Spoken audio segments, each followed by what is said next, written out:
Hello बच्चों, welcome to Amazon Academy. Am I audible? आ रही है मेरी आवाज़ सभी को? How are you guys? कैसे हो आप सब? कैसे हैं सभी? A very warm welcome to all of you बच्चों, और थोड़ा सा belated happy new year. I hope आपका न्यू ईयर बहुत अच्छा जा रहा होगा। तो इसी बात पे बच्चों, आज जो है हमारी क्लास हम स्टार्ट करेंगे थोड़ी सी देर में। I think will wait for a couple of minutes. आपकी ये क्लास तो हो ही चुकी है। I hope you have got the feeling of Amazon Academy now. या I will introduce myself as well. My name is Ashish Gupta बच्चों। मैं आपको फिज़िक्स पढ़ाऊँगा, और आई थिंक अभी तो हम क्रैश कोर्स में सारे टॉपिक्स को एक बार रिव्यू करेंगे during the tenure of this crash course. So बच्चों, एक बार हम जाते हैं और कुछ गाइडलाइंस है, बेसिक गाइडलाइंस आई थिंक। अच्छा, वैसे फटाफट अपना इंट्रोडक्शन दे दो ना। कितने बच्चे हैं यहाँ पे? फटाफट नाम बताना अपने, जल्दी से बताएं। Let me see how many different different reasons are you from. नाम बताना ज़रा, फटाफट नाम बताएं। Okay, hi Amit, hi Akshat, hi Mohammad. ओहो, जोधपुर से हो, very good. Okay, Vineet, hi Vineet. Mohit, Gaurav, Ansh, Hemant. अरे बहुत जल्दी से नाम आ रहे हैं। Vighnesh, Harsh, Saniya. Okay, Shashank, Siddharth, Tejas, Hemant, Adarsh, Shivam, Jawahar, Sudeep. Nice to see all of you बच्चों। बहुत अच्छी बहुत अच्छा एनर्जी एंथ्यू लग रहा है, और उसी एंथ्यू को हम कंटिन्यू करेंगे आज की क्लास में। ठीक है, तो आज का क्लास का टॉपिक तो आपको पता ही है, मेजरमेंट, फिजिक्स एंड मेजरमेंट्स, और motion in a straight line, इसको हम डिस्कस करने वाले हैं। तो बच्चों, इससे पहले कि मैं क्लास की पीपीटी पे जाऊं, we can discuss obviously about the lecturer. ये थोड़े से क्रेडेंशियल्स हैं मेरे। So I did my BTech from IIT Bombay.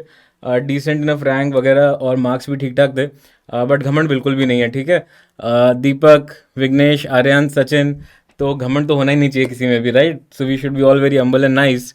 सो बच्चों, आज जो क्लास है आपकी, फर्स्ट डे है क्रैश कोर्स। हो सकता है कुछ बच्चों के लिए पहला सेशन हो, कुछ के मोस्टली के लिए दूसरा हो। I think you must have enjoyed the maths class as well, wonderfully well. तो बच्चों, एक बार फटाफट हम बेस्ट प्रैक्टिसेस पे नज़र मार ले। कॉमन सेंस वाली चीज़ है ना, जो आपको आपकी टीचर्स ने मॉरल साइंस में पढ़ाया होगा बचपन में, वही सब है, वही सब आपको फॉलो करना है। Obviously join the class on time, है ना, लेट कौन आता है? फिर attend all classes and see the recordings in which the case class was missed, revise previous class topics. हाँ, ये थोड़ा सा है बच्चों, क्योंकि हम काफ़ी सारे जो इंपॉर्टेंट चीज़ें उसको डिस्कस कर रहे हैं। तो अब ऐसा हो गया कि भाई वर्क पर एनर्जी की बात करी, तो उस चर्चा को हम फिर रोटेशन में यूज़ कर सकते हैं। तो फिर आपको ध्यान रखना है, बी पोलाइट हमेशा, है ना, घमंड नहीं। Never spam in the class और यूज अनसिविलाइज लैंग्वेज। बच्चों, ऑब्वियसली, है ना, आप कैसे, मतलब ऐसा तो करेंगे ही नहीं। And use my doubt section to ask doubts related to class. तो क्लास टाइमिंग में बच्चों आप माई डाउट सेक्शन का इस्तेमाल कर सकते हैं। So that should be visible in front of you as well. Okay, system requirements क्या है बच्चों? ब्राउज़र में आप क्रोम या फायरफॉक्स का इस्तेमाल करें, not supporting Safari, Edge. Android में version 6 and above please use करें। अगर फिर भी नहीं हो पाता है तो बच्चों, you can connect using PC, and the class will run smoothly on 5 MB and above. इतनी स्पीड्स होनी चाहिए, और आप अपनी इंटरनेट स्पीड को चेक कर सकते हैं, राइट? तो बच्चों, जो क्रैश कोर्स है वो आइडियल किस चीज़ के लिए? आइडियल है ग्रेड 12th और 12th प्लस। मैं 11th के लिए रिकमेंड नहीं करूँगा, क्योंकि we are going to discuss only in a concise manner. हम सब चीज़ें नहीं डिटेल में डिस्कस कर पाएंगे, since this is a crash course. So for 11th class students, it will be better for you to go through the micro courses which are also available, and the year long courses that will be launch later, right? तो बच्चों, आपको पता ही है, my name is Ashish Gupta. Number of lectures that we will be taking up is 24 in the crash course, and this is the course summary which I just told you, right? फटाफट मैं आपको जो अमेजोन एकेडमी का dashboard है बच्चों, उसके बारे में भी थोड़ा सा आइडिया दे देता हूँ।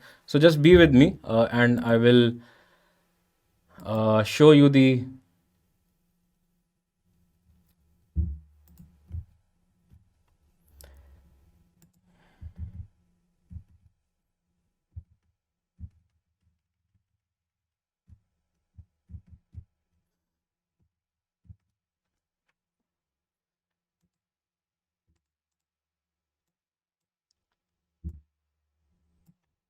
Dashboard of Amazon academy. तो इस पर बच्चों एक वीडियो है जिसको मैं प्ले कर रहा हूँ। थोड़ा सा आप देख सकते हैं इसके बारे में, हल्के फुल्के जो आपके थोड़े से कंसर्न्स होंगे वो इसमें होपफुली इसके थ्रू रिजॉल्व हो जाएंगे। या I'll take up a few questions on the chat as well, just be patient. फटाफट देख लें इसे.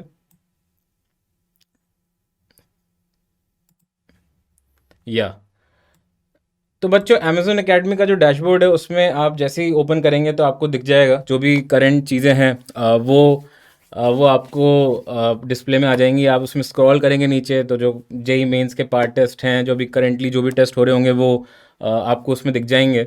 डैशबोर्ड के अलावा फिर आप टेस्ट का कॉलम देख सकते हो, प्रैक्टिस लाइव सेशंस का कॉलम देख सकते हो. लाइव लेसन्स में जाएंगे तो आपको जो करंट होने वाले लाइव सेशंस हैं उसके बारे में पता चल जाएगा अपकमिंग लाइव सेशंस में. और लेफ्ट में बच्चों खूब सारे रोज़ दिख रहे हैं, तो जिस भी सब्जेक्ट का आपको जाना हो, जिस माइक्रो कोर्स में जाना हो, मास्टर क्लास देखनी हो, तो वो सब आपको लेफ्ट में जो कॉलम है उसमें आपको दिख रहा है ना. You can obviously go through that. Yeah, I'll take up some questions from the chat as well. Just wait for this to finish. तो बच्चों जैसे इसमें हम अपकमिंग लाइव लेसन्स में डेट वगैरह और टाइम वगैरह सब डिटेल में देख सकते हैं. इनफैक्ट डीपीपी और क्लास नोट्स भी अगर आपको चाहिए तो वो आप लेसन मटेरियल्स में जाके ऑब्जर्व कर सकते हो. वहाँ पे लेसन डिटेल्स आ जाएगा और जैसे ही वो क्लास हो जाएगी तो आपको वहाँ पे जो भी डीपीपी और मटेरियल है वो सब अवेलेबल कर दिया जाएगा, राइट. उसके अलावा क्लास रिकॉर्डिंग्स भी बच्चों थोड़ा सा पेशेंट रहना. You have to be little patient. एकदम क्लास खत्म होने के कुछ टाइम बाद वो आपको अवेलेबल हो जाएगा. पास्ट लाइव सेशंस में जाके ही आपको ऑब्जर्व करना है. जैसे मैंने अगर 5 बजे क्लास लिया तो within an hour it should be there. Okay, फिर जो भी प्रैक्टिस करनी है आपको चैप्टर्स की वो आपको यहाँ पे अवेलेबल हैं. खूब सारे वैरायटी के questions and the question quality is amazing. It's a very cool app and you will love the quality of questions which are available on this app. मज़ा आ जाएगा आपको, है ना. दैट इज़ माई गारंटी कि मतलब आपको हर वैरायटी के क्वेश्चंस मिलेंगे और आपको बिल्कुल सिमुलेशन आ जाएगा कि जेई मेंस का पेपर आपका कैसा होने वाला है. और जेई एडवांस की प्रैक्टिस भी आप ऑब्वियसली इस पर कर सकते हो. तो टेस्ट मॉड्यूल से अच्छा ऑल इंडिया मॉक टेस्ट में बच्चों ध्यान रखना है कि आप वो तभी दे पाओगे जब उसका टाइम फिक्स्ड है, शेड्यूल्ड है. आप ऐसा नहीं कर सकते कि वो मिस हो गया सर, मैं बहुत भूखा था तो मैं खाने बैठ गया और फिर सर 2 दिन बाद मेरा मन है देने का, तो सर अभी बच्चों वो आप फैसिलिटी अवेल नहीं कर पाएंगे. So all India mock test में आपको उसी टाइम पे देना है जिस टाइम पे वो शेड्यूल्ड है. So be very discipline in that regard. Give all the test which are available. These are of awesome quality. You will really enjoy. ठीक है, व्यू डिटेल्स में जाके आप सिलेबस भी देख सकते हो, उसमें कोई I don't think there will be issue. So I hope बच्चों this is it and this is what I wanted to show you guys. कुछ बच्चों को है सर आपने कहीं पढ़ाया क्या, तो येस बच्चों I have taught at Ellen earlier. I have also taught at Pace and Fitzy, and I've been teaching physics for the last 9+ years now. So fairly experienced and here to help you guys. Okay. तो बच्चों lesson structure क्या है ना. सारी details में जाते हुए आपको पता ही है कि शुरुआत में क्या क्या आता है. This is the first class of crash course and welcome to all of you. जो लेसन स्ट्रक्चर है उसमें शुरुआत में वही UNT, units and dimension, significant digits है, एरर एनालिसिस है, length measuring instruments they are important. कई बच्चों को वर्नियर और स्क्रू गेज का कुछ अता पता नहीं होता तो वो हम डिस्कस करेंगे. And apart from that motion in a straight line, जो बहुत ही मतलब मज़ेदार सा टॉपिक लगता है, सबको बड़ा अच्छा लगता है. अब क्वेश्चन चाहे हो ना हो बट स्टिल फिर भी आपको लगता है कि नहीं है तो ये बड़ा अमेजिंग है ना. बट हो जाते हैं, मतलब अगर आप प्रैक्टिस कर लो तो बड़ा अच्छा लगता है वो. ठीक है, so let's go on to the first topic of units and dimensions. बच्चों यूनिट्स एंड डायमेंशंस पे जाने से पहले विल इट या हाँ मतलब see the crash course is basically for you know basically brushing up everything that is under the syllabus of physics and that is important, है ना. हम ऑब्वियसली डिटेल में तो हर टॉपिक डिस्कस नहीं कर पाएंगे बट द इंटेंशन इज कि आपको जो इंपॉर्टेंट चीज़ें हैं उसमें वो पता हो, है ना. जिससे कि आप जो जेई मेंस के प्रीवियस ईयर क्वेश्चंस आए हुए हैं, इनफैक्ट लास्ट के 2 साल में बच्चों इतने सारे पेपर हैं 2019 और 20 में, तो उनको जब आप अटेम्प्ट करो तो आप बहुत कंफर्ट लेवल आपका अच्छा हो. ऐसा नहीं हो कि आपको लगे कि यार ये तो मुझे आता ही नहीं है. देखिए आइडिया ये होना चाहिए जेई मेंस में, मुझे जो लगता है एक्सेल करने का, मैंने जब मेंस दिया था ना वो उस वक्त स्क्रीनिंग बोलते थे तो मेरे मेरे अच्छे मार्क्स थे और ऑलमोस्ट फुल मार्क्स थे फिजिक्स में. तो मुझे ऐसा लगा था उस वक्त कि यार जो आपको आता है ना वो इतना अच्छे से आना चाहिए कि उसके जैसा कोई क्वेश्चन आपके सामने आ जाए तो आप करने के सिचुएशन में हो, करने लायक स्थिति में हो. वो कैसे होगा, वो ऐसे होगा कि आपको पता हो, पहले पहले आपको पता होना चाहिए कि आपको को कॉन्सेप्ट क्या था, किस तरह के क्वेश्चन आते हैं, और फिर उस तरह के क्वेश्चंस की थोड़ी सी प्रैक्टिस कर लो. नाउ जेई मेंस के थ्रू इतने अमेजिंग कॉलेजेस में जा सकते हो आप. मतलब मैंने अब बहुत सारे बच्चों को पढ़ाया फॉर द लास्ट 9+ ईयर्स. बहुत सारे आईआईटीज़ और एनआईटीज़ में भी गए हैं बच्चे. और एनआईटी में जब कोई बच्चा जाता है तो ऐसा कुछ भी नहीं है कि वो मतलब आईआईटी के एट पार नहीं है सर, वो तो उसका क्या होगा, अब ऐसा कुछ भी नहीं है. I have seen amazing things from guys who graduated from NITs, from engineering colleges which are not even NITs, private colleges से भी, ऐसा कुछ भी नहीं है। और मैं वो कह रहा हूँ जेई मेंस जैसे एग्जाम में मेरे को ऐसा लगता है कि फिजिक्स में 50% प्लस मार्क्स लाना इज़ एब्सोल्युटली नॉट डिफिकल्ट, है ना। जिस तरह का पैटर्न भी चल रहा है आप देखो उसमें 2019-20 के पेपर्स जो हैं, you will find so many questions जो कि जनरल क्वेश्चंस होते हैं यार, है ना। आप प्रैक्टिस करते हो उसी तरह का क्वेश्चन आपको मेंस के पेपर में दिख रहा है, तो वो तो हमें करना ही चाहिए, ठीक है। तो for those who are totally focused on mains, this is a wonderful opportunity for you where we are trying to discuss as much as important things of the complete syllabus possible so that you are able to figure out 80 to 90% of the questions in JEE mains, है ना। Focus अपना वही है। Now NEET के बच्चों के लिए I am not sure that this would be the focused syllabus, क्योंकि NEET is a different exam, it's a renowned exam, तो उसके लिए अलग कोर्स होना चाहिए। This is primarily for JEE mains, okay. तो पूरा सिलेबस उसी को बेसिस पे ही बनाया गया है। अब बच्चों चलते हैं फटाफट देखें, ये स्लाइड मैंने आपके सामने इसलिए रख दी कि बच्चों ये तो सब कॉमन सेंस वाली बात है। फिजिकल क्वांटिटी, भाई कोई भी चीज़ जिसको आप है ना, मतलब जैसे आप लॉज ऑफ फिजिक्स डिस्क्राइब कर पाओ, कैलकुलेट कर पाओ, वो physical quantity. I hope nobody has a doubt in this. But एक होता है ना, फिजिक्स चालू करते हैं उसका पहला टर्म फिजिकल क्वांटिटी, तो इसलिए मैंने लगा दिया कि चलो आपको पता है। यूनिट, अब जैसे कोई फिजिकल क्वांटिटी, मुझे सर टाइम बड़ा अच्छा लगता है सर, टाइम, तो उसकी यूनिट भी होती है। तो यूनिट मतलब उस चीज़ को मेजर करने के लिए कोई फिक्स रेफरेंस स्टैंडर्ड को हम यूनिट बोल देते हैं, ठीक है। डायमेंशन दिमाग में आता है कि डायमेंशन क्या है, डायमेंशन। तो बच्चों डायमेंशन क्या होगा, अब जैसे कुछ फंडामेंटल फिजिकल क्वांटिटीज होती हैं, सबको पता होंगी, जरा बताना मुझे कितनी होती हैं। ओहो नहीं नहीं नहीं, ये नोट करने की ज़रूरत नहीं है बच्चों, आपको पूरी रिकॉर्डिंग मिल जाएगी, आपको जो मैं लिख रहा हूँ वो भी सब मिल जाएगा, don't worry about it. So can you tell me how many physical quantities are there. Fundamental, fundamental 7, excellent, बहुत बढ़िया बेटा, तुम्हारी जीके अच्छी है। केबीसी में क्वेश्चन आ गया ना ऐसा, अगर मान लो 12:30 का आ सकता है ना, तो जो 7 है ना वो नंबर ध्यान रखना इंपॉर्टेंट है। देखो बहुत सारे फिजिक्स के क्वेश्चन पूछते हैं आज के लिए, पता नहीं कहाँ से, बट पूछ लेते हैं। तो डायमेंशंस जो है वो है कोई भी फिजिकल क्वांटिटी को अगर तुम्हें फंडामेंटल के टर्म्स में रिप्रेजेंट करना हो तो कैसे करेंगे, एक बार देखना ध्यान से। जैसे सपोज पोटेंशियल एनर्जी का फॉर्मूला होता है एक फेमस सा, mgh है ना। तो dimension of m, I hope everybody knows it that it's capital M, ठीक है। अच्छा हाइट जो है वो लेंथ को रिप्रेजेंट करता है, तो dimension of capital H is nothing but L। और G बच्चों एक्सेलरेशन को रिप्रेजेंट करता है, तो यूनिट होती है metre per second square. I love the response on the chat box, मज़ा आ गया, thumbs up from my side, ठीक है। जी का भैया क्या है, एम एल टी नहीं एम एल टी तो नहीं आ सकता, क्या होता है L T-2, जी का जो डायमेंशन है वो क्या हो जाएगा L T-2। तो एम जी एच का डायमेंशन हो जाएगा m into L T-2 into L। तो बच्चों ये क्या बन जाएगा ML2T-2।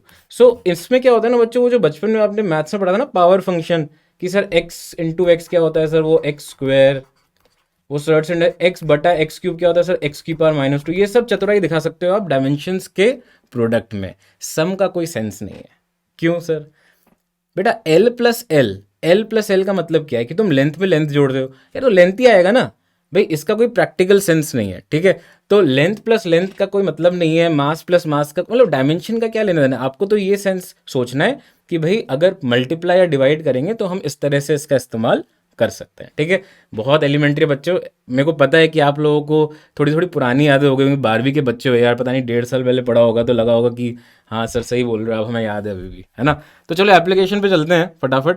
देखो 3 एप्लीकेशन है, मैंने इसलिए लिख दिया साथ में, मुझे फिर से पता है कि कहीं ना कहीं आपको आइडिया होगा इसका, है ना। तो conversion of system, one system of units to another. So think about it, there is a very good physical quantity which is called force, जो बोला जाता है कि यार ये तो अपन भूल ही नहीं सकते, क्या क्या नहीं भूल सकते इसका डायमेंशन। फोर्स का डायमेंशन भूल गए तो क्राइम है, trust me at this your age. अगर तुम फोर्स का डायमेंशन भूल कर इस स्थिति में आके, तो सही नहीं है ना। ML T-2 ये सबको पता होना चाहिए।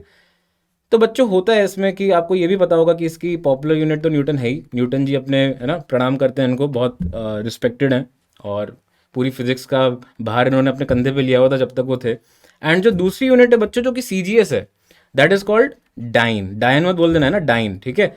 और हंसी आए तो हंस लेना, कोई दिक्कत नहीं है, मतलब this is my way of teaching, so may be I am like that only, है ना। अब जैसा हूँ वैसे ही हूँ, जैसे आप लोगों को भी कभी लगता होगा कि मैं ऐसा क्यों हूँ, वैसे मुझे भी लगता है, बट ठीक है। अब तो dyne is basically the CGS unit of force, and newton is basically SI unit of force, ठीक है।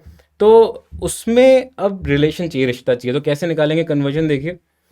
तो 1 न्यूटन बच्चों, अब ये मतलब ऐसे मत रिएक्ट करना कि सर हमें तो ऐसा कुछ समझ में ही नहीं आया, कभी देखा ही नहीं, ऐसा हो ही नहीं सकता।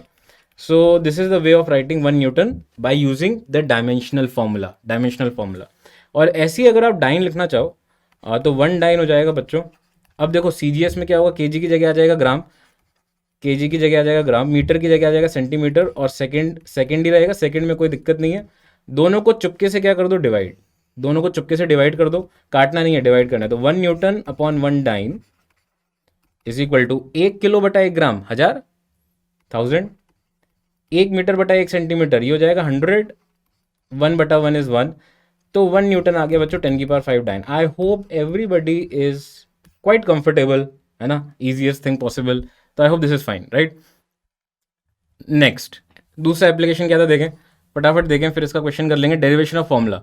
अब जैसे बच्चों तुम्हें बोल दिया जाए, ध्यान से देखना, ध्यान से देखना, टाइम पीरियड जो है that is proportional to length of pendulum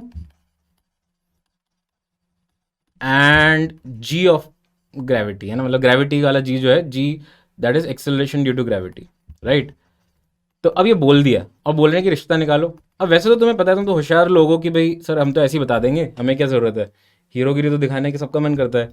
मैंने भी हीरोगिरी दिखाई थी जब मैं 2003 में था, तो मैंने AIEEE 2005 में इनफैक्ट AIEEE दिया ही नहीं, ये सोच के कि IIT जाना है अपन को, तो मैंने वो दिया ही नहीं था जिससे NIT में जाते हैं। और ए, है ना, और acceleration due to gravity G इसकी पार बी। बोलने का मतलब है कि जो LHS में होगा ना वही RHS में होगा, क्या, डायमेंशन। सोच के देखो बेटा, अगर तुम्हारे लेफ्ट में लेंथ लिखा है तो राइट में भी लेंथ होगा ना यार।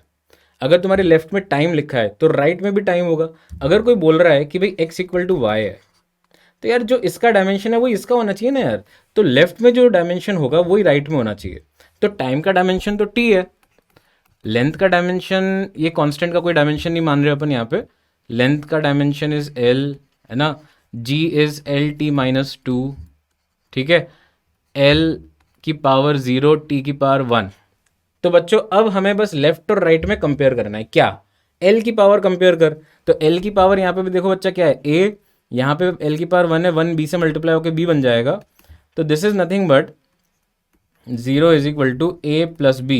क्या बताया था मैंने अभी, वो जो सर्च वाला फॉर्मूला है बचपन का फेवरेट, वो अप्लाई करते रहना, याद रखना, इसको भूलना मत। टी अप्लाई करते रहना, याद रखना, इसको भूलना मत। टी की पावर 1 है और राइट में टी की पावर -2b। तो बच्चों b आ गया -12, a आ गया +12। प्लीज चेक, टना टना, है ना। तो ये इस तरीके से आप कभी भी आपको इक्वेशन निकालनी है तो आप रिलेट करके निकाल सकते हो, right. If you go on to the third application, third application क्या है देखें, थर्ड एप्लीकेशन पीछे देखें, फाइंडिंग डायमेंशन ऑफ कांस्टेंट। मैंने इसका आपको फील दे दिया था एक्चुअली थर्ड में। अब सपोज देखना, सपोज देखना मैं क्या लिख रहा हूं, displacement is equal to AT³ plus BT। ध्यान से देखें बच्चों, x बता रहा है डिस्प्लेसमेंट, t बता रहा है टाइम। तो पूछ लिया यार a का डायमेंशन बताओ, पूछ लिया b का डायमेंशन बताओ, तो कैसे आएगा डायमेंशन। अब सपोज लेफ्ट में अगर डिस्प्लेसमेंट है और राइट में भी डिस्प्लेसमेंट ही होगा ना यार। अगर यहाँ पे AT³ है, इसका डायमेंशन लेंथ होना चाहिए, भाई लेंथ है लेफ्ट में तो राइट में भी लेंथ है, तो यहाँ पे डेफिनेटली AT³ का जो डायमेंशन है वो L होना चाहिए, एंड सिमिलरली BT का डायमेंशन भी L होना चाहिए। तो A का डायमेंशन क्या होगा बच्चों, प्लीज चेक, बताएं मुझे।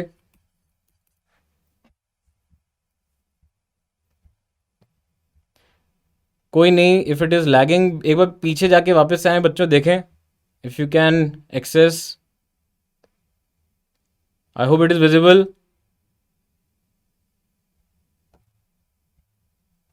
टेंशन मत लो, टेंशन मत लो किसी तरह की, ठीक है, आप इंजॉय करो जो आपको इसमें सुनाई देगा सब कुछ, है ना, don't worry about it.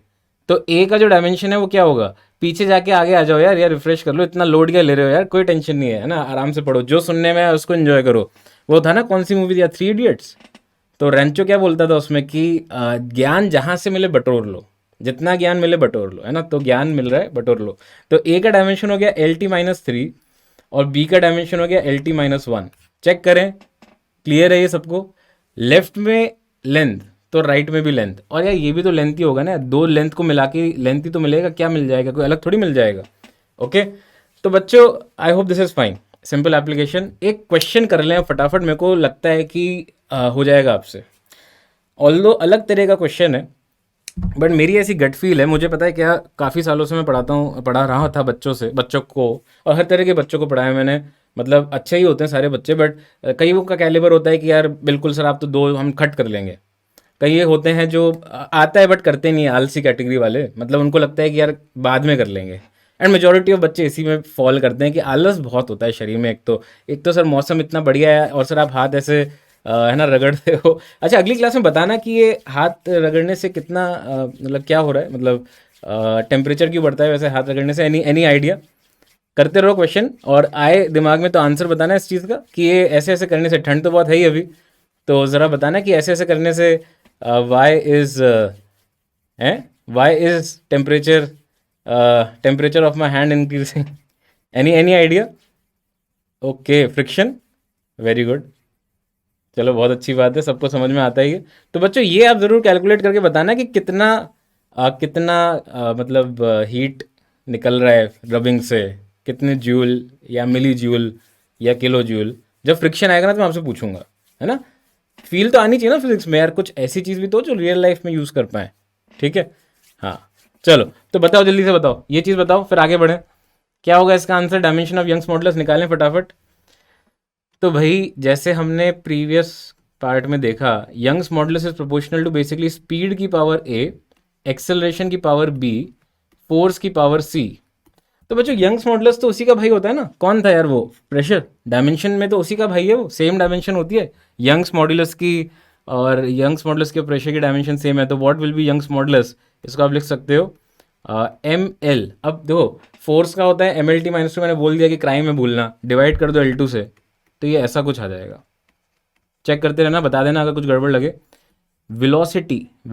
Speed, तो स्पीड हो जाएगा LT-1, एक्सेलरेशन हो जाएगा LT-2, और बच्चों फोर्स हो जाएगा MLT-2 की पावर C।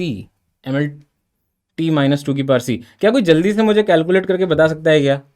है ना, सॉरी यहाँ पे पावर B आएगा, तो जल्दी से कैलकुलेट करो ना यार। अब 3 इक्वेशन 3 वेरिएबल, पिछले साल जेई मेंस में आया क्वेश्चन है, तो आप तो फटाफट कर ही लोगे ना यार।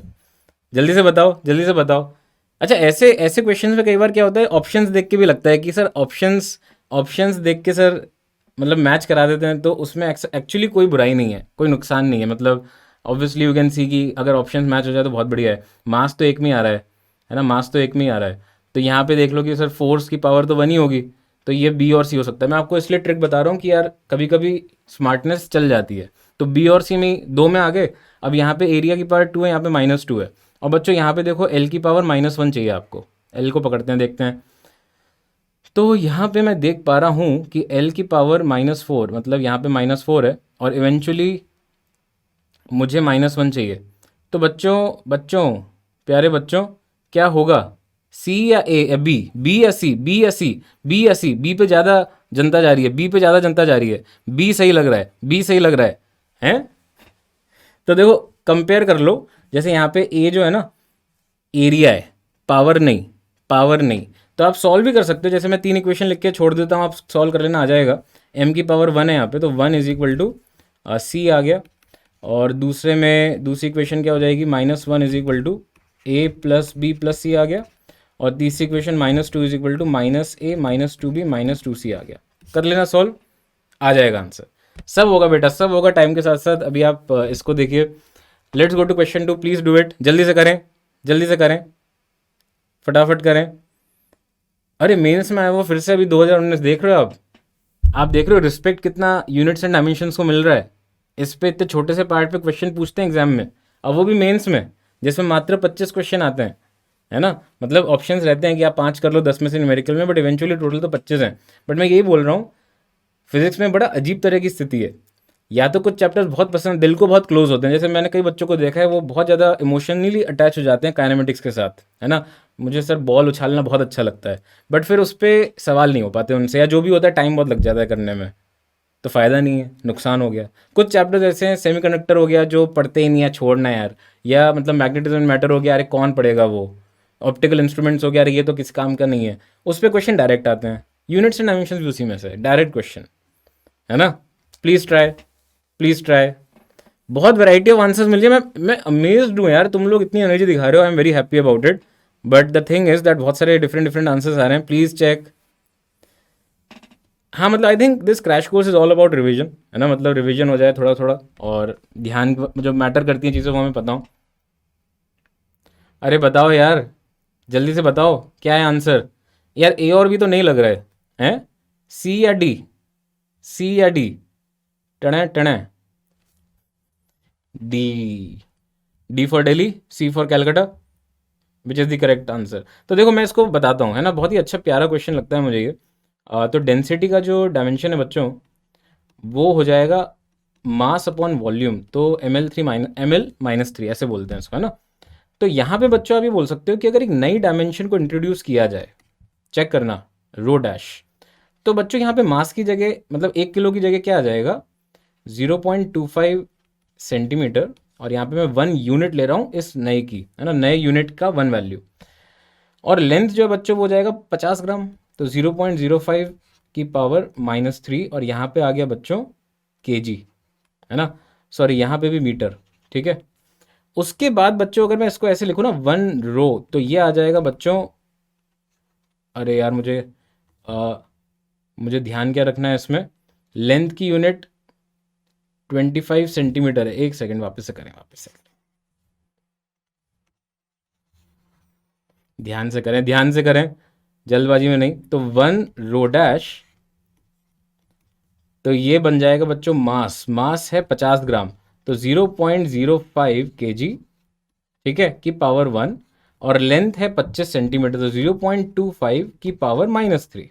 ओके, ऐसे ही मैं यहाँ पे देखूँ ना, इसको भी लिख देता हूँ, 1 रो क्या हो जाएगा, मास में आ जाएगा 1 kg, और लेंथ में आ जाएगा 1 मीटर, ठीक है, इधर भी मीटर ही है। तो अब अगर मैं डिवाइड कर दूं इन दोनों इक्वेशंस को बच्चों, डिवाइड करने से देखिए क्या चमत्कार हो रहा है, 1 रो डिवाइडेड बाय 1 रो डैश क्या बन जाएगा, 1 किलो बटा 0.05, दैट इज 20, 1 मीटर अपॉन 0.254 की पावर -3। अमेजिंगली 1 इन पुरानी यूनिट बराबर 20/4 की पावर 3 इन नई यूनिट। अब वो क्या चाह रहा है, नंबर कौन सा चाहिए इसको, 128, है ना, तो 128 मल्टीप्लाई कर दो, तो ये बन जाएगा बच्चों, ओहो, 40, ठीक है। तो इसका आंसर है डी। अब कोई शक्ल देख के नहीं बोल सकता कि यार ये वो वाली एप्लीकेशन है जिसमें यूनिट बदलते हैं अपन, बट ये वही क्वेश्चन है बच्चों, है ना। आपको इसकी रिकॉर्डिंग मिल जाएगी, मैं बहुत बार रिपीट कर चुका हूँ, वापस से कर रहा हूँ, कोई दिक्कत नहीं है। अब बच्चों एक ऐसा टॉपिक है जो बहुत ही सिंपल है ना, बस उसके आपको रूल्स पता होने चाहिए। तो सिग्निफिकेंट डिजिट्स क्या बता रहा है आपको, कि कोई भी रीडिंग होती है ना, एक्सपेरिमेंटल चीज़ है कि एक्सपेरिमेंट करने में सिग्निफिकेंट डिजिट्स का यूज़ होता है। तो अगर मतलब कोई एक्सपेरिमेंट किया आपने और आप सर्टेनली बोल सकते हो कि सर ये डिजिट तो पक्का है वहाँ पे, तो उसके साथ एक अनसर्टेन डिजिट ऐड करके रीडिंग बता देते हैं। जैसे मान लो आपने स्केल से नापा 0.50 centimetre, then you are very certain about 5 कि 5 है, then you are not certain about 0, तो नंबर ऑफ सिग्निफिकेंट डिजिट उसमें कितनी हो जाएंगी, 2।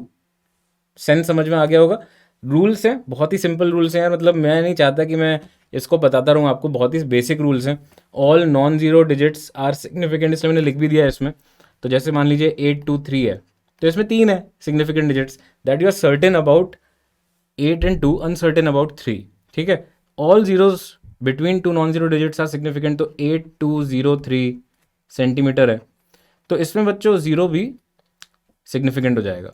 All zeros to the left of first non zero digit are not significant, मतलब 0.2015 न्यूटन लिखा है, तो ये जीरो बच्चों सिग्निफिकेंट नहीं है। तो इसमें कितने हो जाएंगे सिग्निफिकेंट डिजिट्स, 4।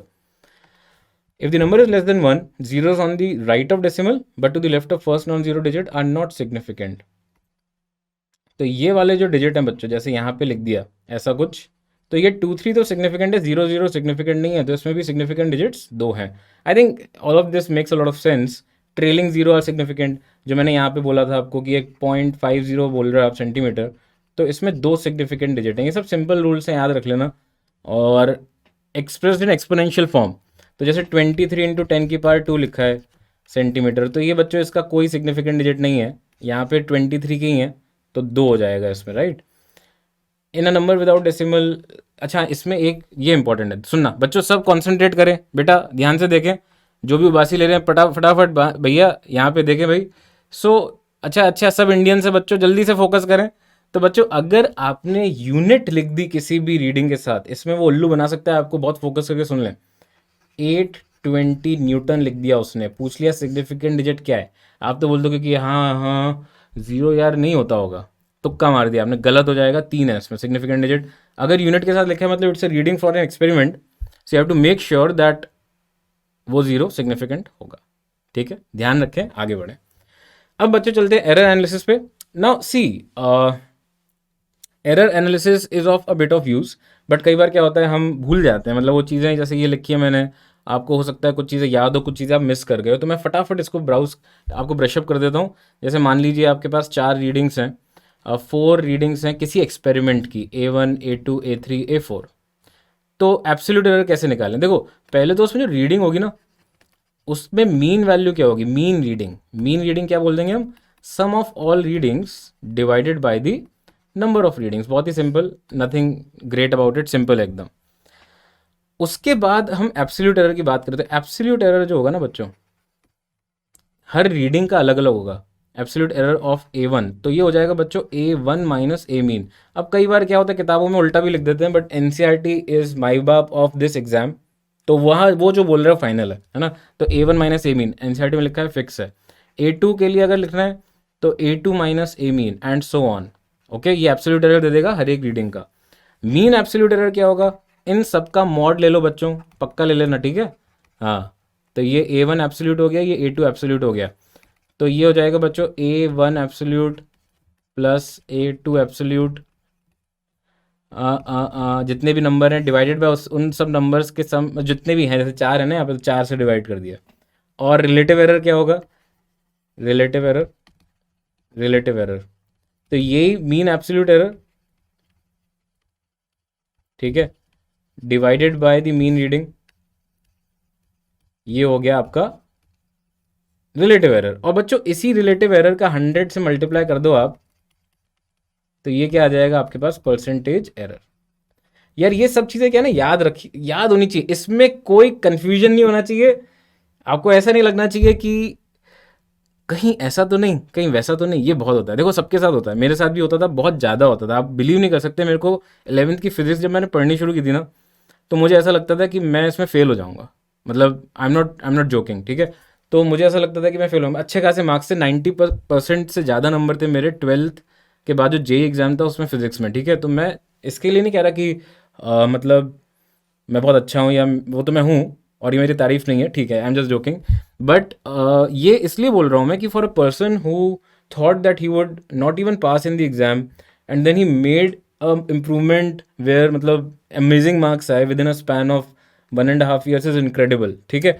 तो ट्रस्ट मी, घमंड के तो नाम की चीज़ ही नहीं है मेरे अंदर, और मैं सिर्फ आपको रियलिटी बताने के ऊपर फोकस करूंगा, and I don't joke about academics at all, मतलब मुझे वो शेयर करना बड़ा अच्छा लगता है, मेरा जो एक्सपीरियंस है, ठीक है। सो ये बच्चों आप याद रखेंगे, अगर लल्लू सा क्वेश्चन अटक गया ना, और आपने नहीं किया उसे एग्जाम में, आपको इतना दुख होगा ना बाद में, यू वोंट बिलीव। आप कई बार बच्चे ना जैसे ग्रेजुएट हो जाते हैं, वो बोलते हैं सर काश मैं पढ़ लेता उस साल, काश। वो आपके अंदर नहीं होना चाहिए, है ना, वो आपके अंदर बिल्कुल भी नहीं होना चाहिए। तो इस बात का आप ज़रूर ध्यान रखें, right. So for the next 1.5 2 months please focus. So what is the mean absolute error? बच्चों मीन एब्सोल्यूट एरर के लिए सिर्फ आपको एब्सोल्यूट एरर्स का ना एवरेज लेना है, बस एवरेज ले लो, काम खत्म, सिंपल है। एरर अलजेब्रा में देखो क्या होता है, addition, subtraction, multiplication and division. तो जैसे मान लो आपके पास A1 plus minus delta A1 लिखा है एक रीडिंग, एक है B1 plus minus delta B1। तो अब अगर कोई बोले आपसे कि भाई सर एडिशन करना है मुझे एरर का, तो बच्चों ये एरर नहीं है A1, एरर तो ये है, ये वही ना एरर, कि ये कुछ भी हो सकता है यार, इस नंबर से ज़्यादा कम, तो ये एरर है उसमें, किसमें, A1 में, या जो भी अपन ए बोल रहे हैं इधर। तो बच्चों एडिशन क्या होगा, एडिशन ऑफ एरर में, एडिशन ऑफ एरर में डेल्टा A1 प्लस सब एरर ऐड होंगे, इसमें कोई टेंशन वाली बात नहीं है। Addition of error, error add होंगे, सब्ट्रैक्शन में भी ऐड ही होंगे, थिंक वाई, बट ऐड ही होंगे एरर, है ना, ये ऐड ही होते हैं, सब्ट्रैक्शन में भी एरर। उसके बाद मल्टीप्लिकेशन एंड डिवीजन। तो मल्टीप्लिकेशन में बच्चों अगर डेल्टा ए है ना, या डेल्टा अपन को ए बी पूछा है, मल्टीप्लाई करना है ए और बी को, है ना, this is B and this is A, तो delta A B is the error in A B. तो अगर एरर नहीं होता तो रीडिंग A1 B1 होती। तो ये फॉर्मूला आपको याद होना चाहिए, मतलब extraordinary easy formula.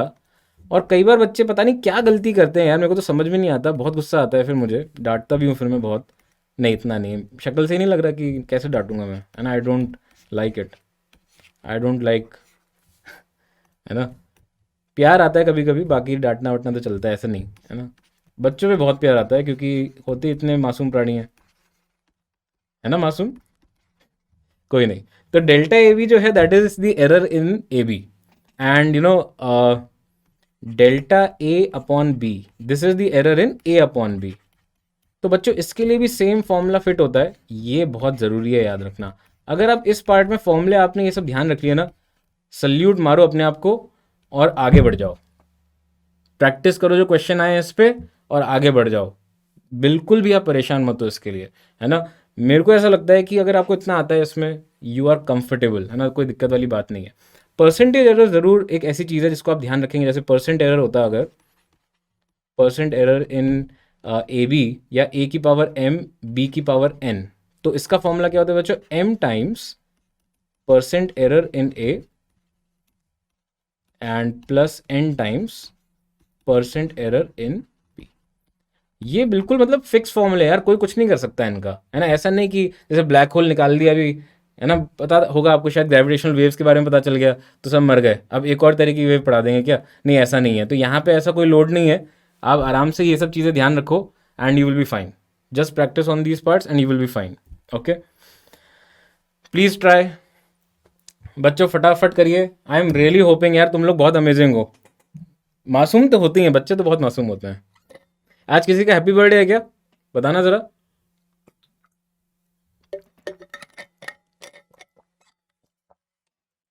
Anybody here who has a happy birthday today? I would like to wish them. परसों न्यूटन जी का था यार, न्यूटन जी को तो यार जी लगाया करो यार, इतना रिस्पेक्ट तो दो यार, क्या कर रहे हो तुम लोग हैं। अच्छा स्लाइड को नोट वोट मत करना, मतलब ये आप अपने रेफरेंस के लिए बाद में यूज़ कर लेना, वो आपको मिल जाएगी पीडीएफ, ठीक है। बाकी आप ये क्वेश्चन करो। यानी देखिए तारीफ आप कर सकते हो बट घमंड में को कभी नहीं आ सकता, है ना, घमंड तो आ ही नहीं सकता। 10 साल पहले ट्राई किया था, उसने आने की मैंने भगा दिया, छींक आई थी मुझे, हो गया। सो नहीं आ सकता, राइट। खैर anyways, let us concentrate on the question. Akshat बेटा तुम्हारा डेली बर्थडे आता है लगता है, हैं? हाँ। सो डेंसिटी का फॉर्मूला है मास अपॉन वॉल्यूम। अरे यार वॉल्यूम, ये सिलेंडर जैसा क्यों लग रहा है, रेडियस लेंथ सब कुछ दे रखा है। तो सर ये तो sir pi r square L, ऐसा कुछ सर फॉर्मूला हो जाएगा इसमें वॉल्यूम का। तो सर ये तो ऐसा कुछ सर हम लिख देते हैं। तो सर इसमें परसेंटेज एरर का क्या फॉर्म बन जाएगा, डेल्टा रो बटा रो, अभी पीछे आपको क्या दिखाया मैंने। और इसमें इनफैक्ट आप सी की पावर डी भी इन्वॉल्व कर सकते हो, ठीक है। तो मैं इसको थोड़ा सा क्या है ना लिख भी देता हूँ, जैसे डिवीजन वाला भी आपको याद रहे, plus D into percent error in C. Division में भी कोई इशू नहीं है, जैसे मल्टीप्लिकेशन और डिवीजन भाई बहन है, इसमें कोई लोड वाली चीज़ नहीं है, सेम तरह से रिएक्ट करते हैं। ब्रदर्स मान लो, तुम्हें सिस्टर मानने में प्रॉब्लम हो तो कोई दिक्कत नहीं है। तो डेल्टा आर बटा आर प्लस डेल्टा एल बटा एल प्लस डेल्टा एम बटा एम, अब तो कर लो यार। और परसेंटेज एरर के लिए मल्टीप्लाई कर दो 100 से, इसको भी चतुराई दिखा के फटाफट 100 से मल्टीप्लाई कर दो। पहली बार में सही आंसर बताना, जेई 2004 का सवाल है, जल्दी से बताएं।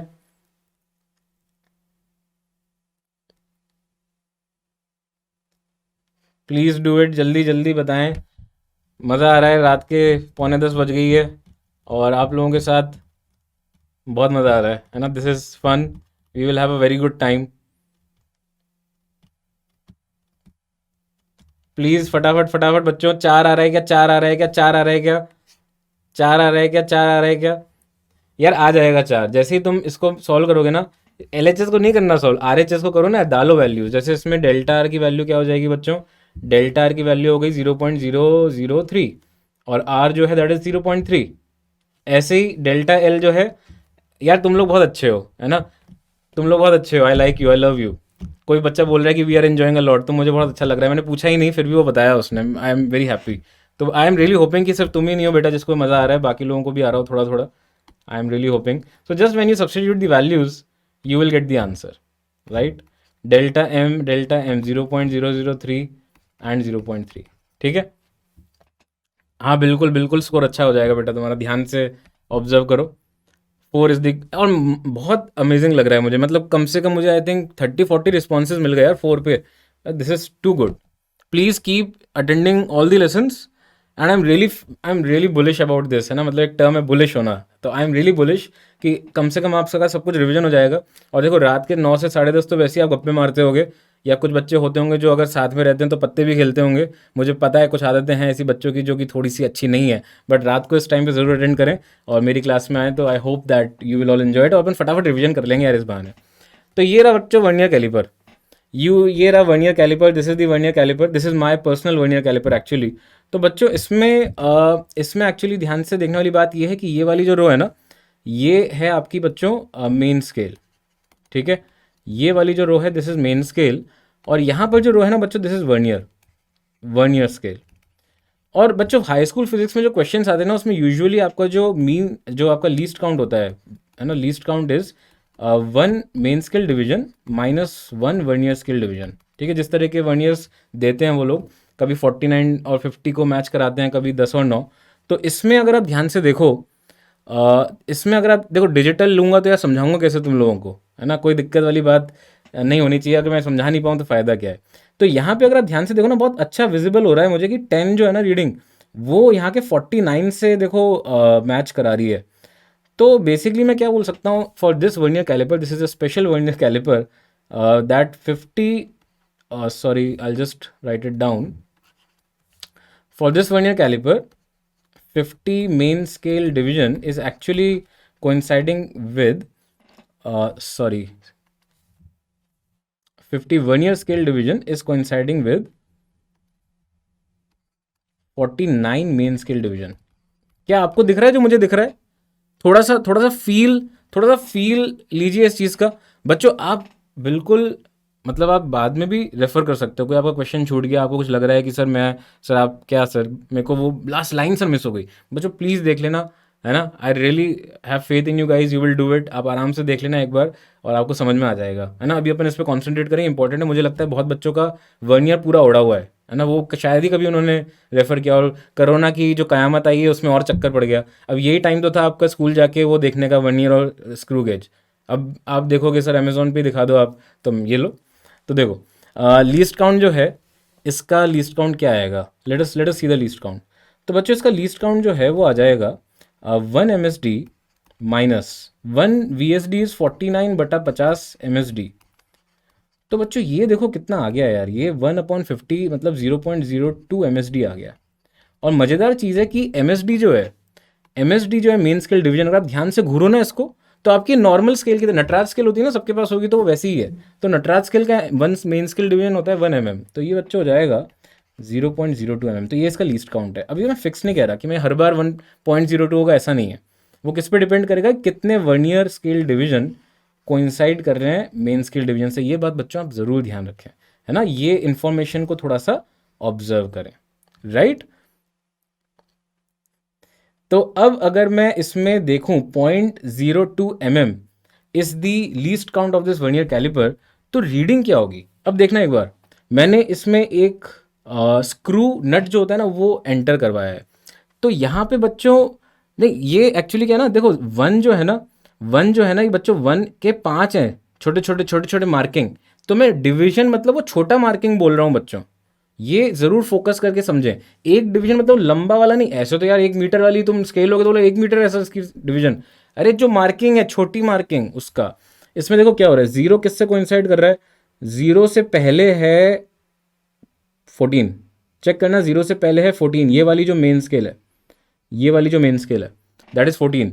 तो यहाँ पे रीडिंग क्या होगी बच्चों, रीडिंग होगी कि जहां ये वर्नियर की जीरो हिट कर रही है ना, उससे पहली वाली कौन सी मेन स्केल है, वो हो जाएगी 14 main scale division plus least count times कौन सी कोइंसाइड कर रही है, VSD, vernier scale division coinciding. ये हो जाएगा बच्चों आपका रीडिंग। अब देखना बच्चों की कोइंसाइड कौन सी कर रही है, देखो क्या होता है ना, बहुत क्लोज है यार। कई बार आपको क्वेश्चन देखोगे ना, उसमें वो मेंशन कर देंगे कि भैया 24वीं हो रही है या भैया 9th हो रही है, वो बोल देंगे, क्योंकि हर बार आपको कौन देगा ये। बट मैं आपको इसलिए दिखा रहा हूँ जिससे आपको समझ में आ जाए कि वो उसका मतलब क्या है। तो यहाँ पे अगर आप ध्यान से देखो ना बच्चों, प्लीज़ लुक केयरफुली। वैसे देखो अंत में ऑलमोस्ट सारी लग रही है मैच करती हुई, बट ये जो 8 है ना यार, ये बहुत ज़्यादा क्लोज लग रही है मुझे, तो इसको मैं ले रहा हूँ, that is 40th vernier scale. तो ये बच्चों हो गया 14 इंटू कितना था एम एम में, 1 mm plus least count is 0.02 into 40th vernier scale division is coinciding and this is also in mm। तो बच्चों ये कितना हो गया 0.08, तो ये कितना आ गया 14.8। ये हमारा आंसर हो गया इस वर्नियर कैलिपर का।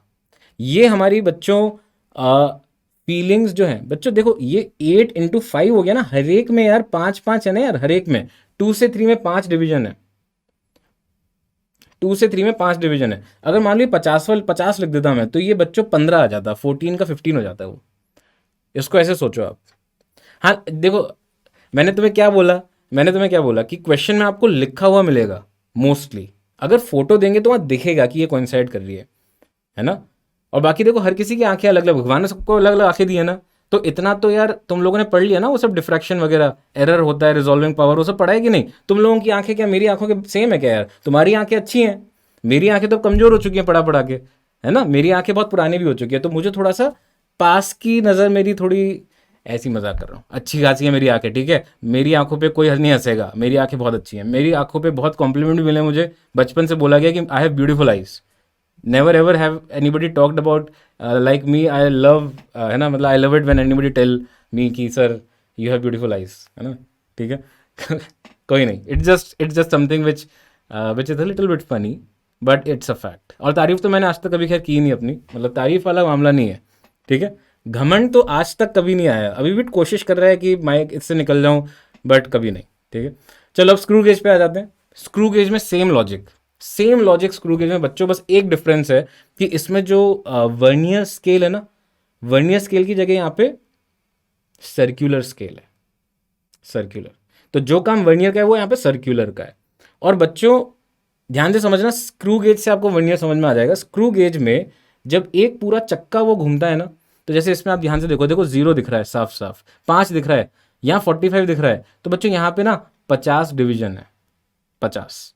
तो जब ये पूरा एक चक्का घूमेगा ना, तो यहाँ पे देखो लेफ्ट में 0 दिख रहा है, छुपा हुआ 0 दिख रहा है, तो वो जब एक पूरा चक्का घूम जाएगा ना, तो 1 आगे बढ़ जाएगा, 1 मेन स्केल में।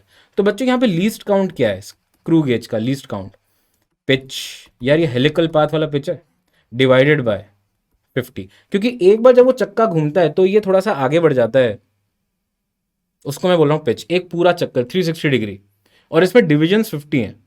तो लीस्ट काउंट कितना हो गया बच्चों, पिच डिवाइड बाय 50, पिच कितना है, पिच कितना है 1 mm, स्टैंडर्ड स्केल है, छुपी हुई जो स्केल है ना वो स्टैंडर्ड है, डिवाइड बाय 50। तो इसका भी यार लीस्ट काउंट 0.2 mm। जनरली क्या होता है कि स्क्रू गेज ना ज़्यादा एक्यूरेट होते हैं as compare to vernier, but ये इस केस में मैंने ऐसे मंगवाए हैं जिसमें दोनों का लीस्ट काउंट सेम है ना, सेम कंपनी, ठीक है। अब क्या करें, अब जो भी था, है ना, तो लीस्ट काउंट जो है इसका भी 0.2 mm आ गया। अब क्या करें भाई, 50 की जगह 100 बोला किसी ने सर्कुलर डिवीजन, तो सर्कुलर डिवीजन 100 बोले तो 100 लिख देना, वहाँ पे 50 लिखोगे तो गलत हो जाएगा। अब क्या करें, अब ये करना है भाई कि रीडिंग जो होगी वो फिर से वही मेन स्केल, मेन स्केल मतलब जहाँ पे वो 0 है उसका, उससे पिछली वाली जो मेन स्केल है वो, plus least count into circular scale जो कोइंसाइड कर रही है, स्केल स्केल कोइंसाइडिंग किससे, किससे, यहाँ जीरो से, यहाँ ये लाइन जो है ये वाली लाइन से। देखते हैं कैसे, देखते हैं कैसे। ये देखो, ये देखो, वही मैंने वापस से घुसाया बट अलग ओरिएंटेशन में, नट, उसी नट को अलग ओरिएंटेशन में घुसाया तो ये दिख रहा है मुझे। अरे देखो यार जल्दी से, अब मेन स्केल में देखो क्या हो रहा है, मेन स्केल में देखो क्या हो रहा है, 10, 11, 12, 13, 14, 15, 15.5, 15.5, है ना, 15.5 या 16 करूं, 15.5 या 16, 15.5 या 16, हाँ। तो इसको अपन इग्नोर कर देते हैं एक बार के लिए, नीचे वाली को ना अभी के लिए इग्नोर करते हैं, मानते हैं कि यार ये है ही नहीं, है ना, फिर वो और कंफ्यूजिंग होगा, तो अभी के लिए इसको इग्नोर करते हैं। ठीक है, ये है, ये दिख रहा है भैया। तो 15 तो हो गया इसमें मेन स्केल। अब इसमें जो कोइंसाइड कर रहा है ना, देखो ध्यान से क्या है, अगर मैं इसको घुमा दूंगा, इसको मैं ऐसे घुमा रहा हूँ, तो पहले मुझे क्या दिखेगा, 45, फिर दिखता, इनफैक्ट ये खुलता हुआ, मतलब अगर तुम देखोगे तो एंटी क्लॉकवाइज रोटेशन में, तो कौन सी स्केल यहाँ पे कोइंसाइड करे, 11 ले रहा हूँ यार मैं, 11, है ना, टाइम पास नहीं कर रहा है यहाँ पे, 11 इंटू लीस्ट काउंट। ठीक है, तो ये क्या बन जाएगा बच्चों, 11 इंटू 0.02 mm, और ये आ जाएगा बच्चों आपके पास 0.22, 15.22 mm। बिल्कुल सेम, अरे बिल्कुल सेम। हाँ मैं वही कह रहा हूँ, ये 50, ये आधी वाली इसकी है ना, उसको इंक्लूड करके, मैं वो कॉम्प्लिकेट नहीं करना चाह रहा, वरना मैं पीछे इसको आधा कर देता। इसमें पिच जो है ना 0.5 mm है, बट कोई नहीं, है ना, जस्ट इग्नोर दैट, ये अभी कंफ्यूजिंग हो जाएगा आपके लिए। तो नीचे वाली रीडिंग्स को आप इग्नोर कर दो अभी के लिए। सपोज आपको बोल दिया जाए कि यही है ना, तो अपन ने जो निकाला है वो सही है, अगर आधा करते तो वो 50 उसका हाफ हो जाता, कोई इशू वाली बात नहीं है। But you get the drift, भाई आपको जो इन्फॉर्मेशन है उससे आप समझ सकते हो क्या, अब फीलिंग समझ में आ रही है क्या, जो मैं बोलना चाह रहा हूँ कि लीस्ट काउंट कैसे निकालना है। एक पूरा रोटेशन पे जितना वो आगे बढ़ा, divided by the number of readings, वो हो जाएगा लीस्ट काउंट, और उसको आप फिर यूज करोगे कौन सी सर्कुलर स्केल जो है वो मैच करा रही है उसके लिए। तो एक क्वेश्चन देखते हैं, क्वेश्चन से और क्लैरिटी बढ़ जाएगी, डोंट वरी। एक बार वर्नियर का क्वेश्चन देखते हैं। देखो दोनों के क्वेश्चन ले रहा हूँ, वर्नियर के भी और स्क्रू गेज के भी, बहुत रेयर है, अपन रिविजन कर रहे हैं तो, है ना, you can understand, but still it is very important. तो मैं इसलिए चाह रहा हूँ कि आप एक बार इसको सॉल्व करो, ट्राई करो, ठीक है, और एक बार इसको सॉल्व करके देखो कि आप कोई आंसर निकाल पा रहे हो क्या, because if you are able to get the answer by yourself, it you will be doing a wonderful job, है ना। Please try.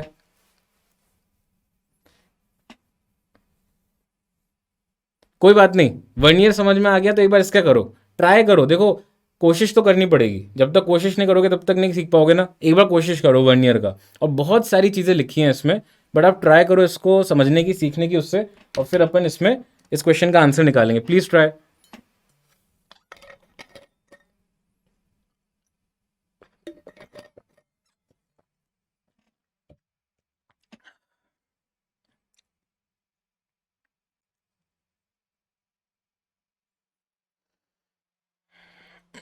जीरो एरर का कॉन्सेप्ट मैं आपको स्क्रू गेज में बताऊंगा अभी नेक्स्ट क्वेश्चन में, है ना। तो अभी इसमें तो कोई दिक्कत नहीं है, कोई जीरो एरर वगैरह चक्कर नहीं है, कोई एरर ही नहीं है, मतलब आप इसमें वर्नियर का नो एरर रिज्यूम करके करो।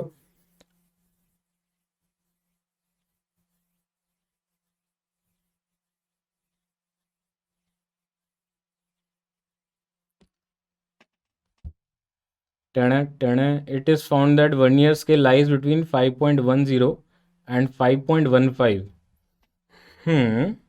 तो पहला मार्क कौन सा आएगा बेटा, मार्क आएगा 5.10, उससे तो ज़्यादा ही होगा आंसर। अगर एक ही ऑप्शन होता ना 5.10 से ज़्यादा, कितना मज़ा आता, कितना अच्छा पेपर होता वो, जिसमें चार में से एक ऑप्शन होता वो जिसमें 5.10 से ज़्यादा। ऐसा होगा नहीं ना, मतलब इतने बेवकूफ़ नहीं है जो पेपर बनाते हैं, वो बहुत स्मार्ट लोग होते हैं। आप मानते हो ना ऐसा है, बट ऐसा है नहीं, मतलब they are very smart. Plus टण अब 24th डिवीजन कोइंसाइड कर रही है, 24th डिवीजन कोइंसाइड कर रहा है, चेक करें बच्चों, चेक करें, 24 डिवीजन कोइंसाइड करिए, तो चेक करो अब वर्नियर में हमने क्या लिखा था कि जो डिवीजन कोइंसाइड करिए उसको लीस्ट काउंट से मल्टीप्लाई करना है। अब इसमें लीस्ट काउंट क्या है, it has exactly 50 divisions equivalent to 2.45 centimetre. तो बच्चों यहाँ से क्या आ जाएगा, यहाँ से वन वर्नियर स्केल डिवीजन आ जाएगा आपका, 2.45 डिवाइड बाई 50। ये आप निकाल सकते हो, वैसे कोई दिक्कत नहीं है, मत निकालना अभी। 1 MSD जो है बच्चों वो क्या है, 0.01 सेंटीमीटर, मतलब 5.10, उसके बाद 5.15 आ रहा है, तो 0.05 सेंटीमीटर। तो बच्चों अब इसमें क्या है, अगर आप कैलकुलेट करो तो लीस्ट काउंट जो है इस केस में आ जाएगा 0.001।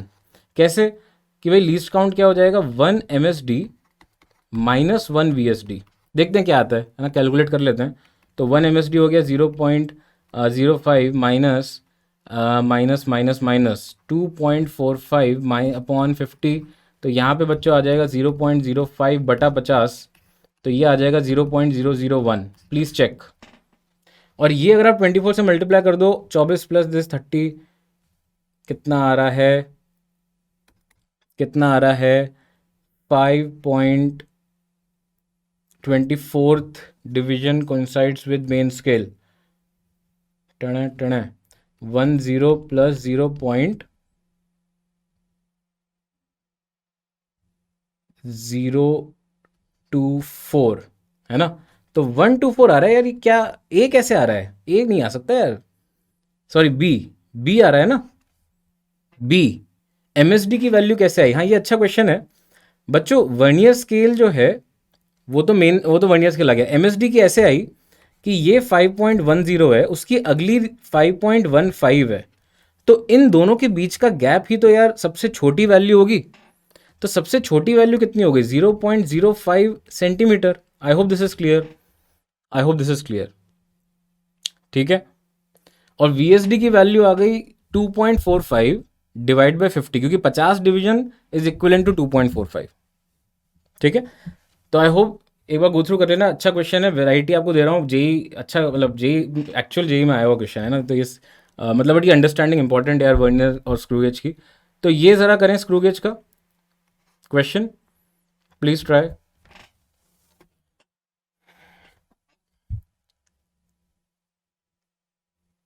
ये बहुत बढ़िया क्वेश्चन है, this is a good question.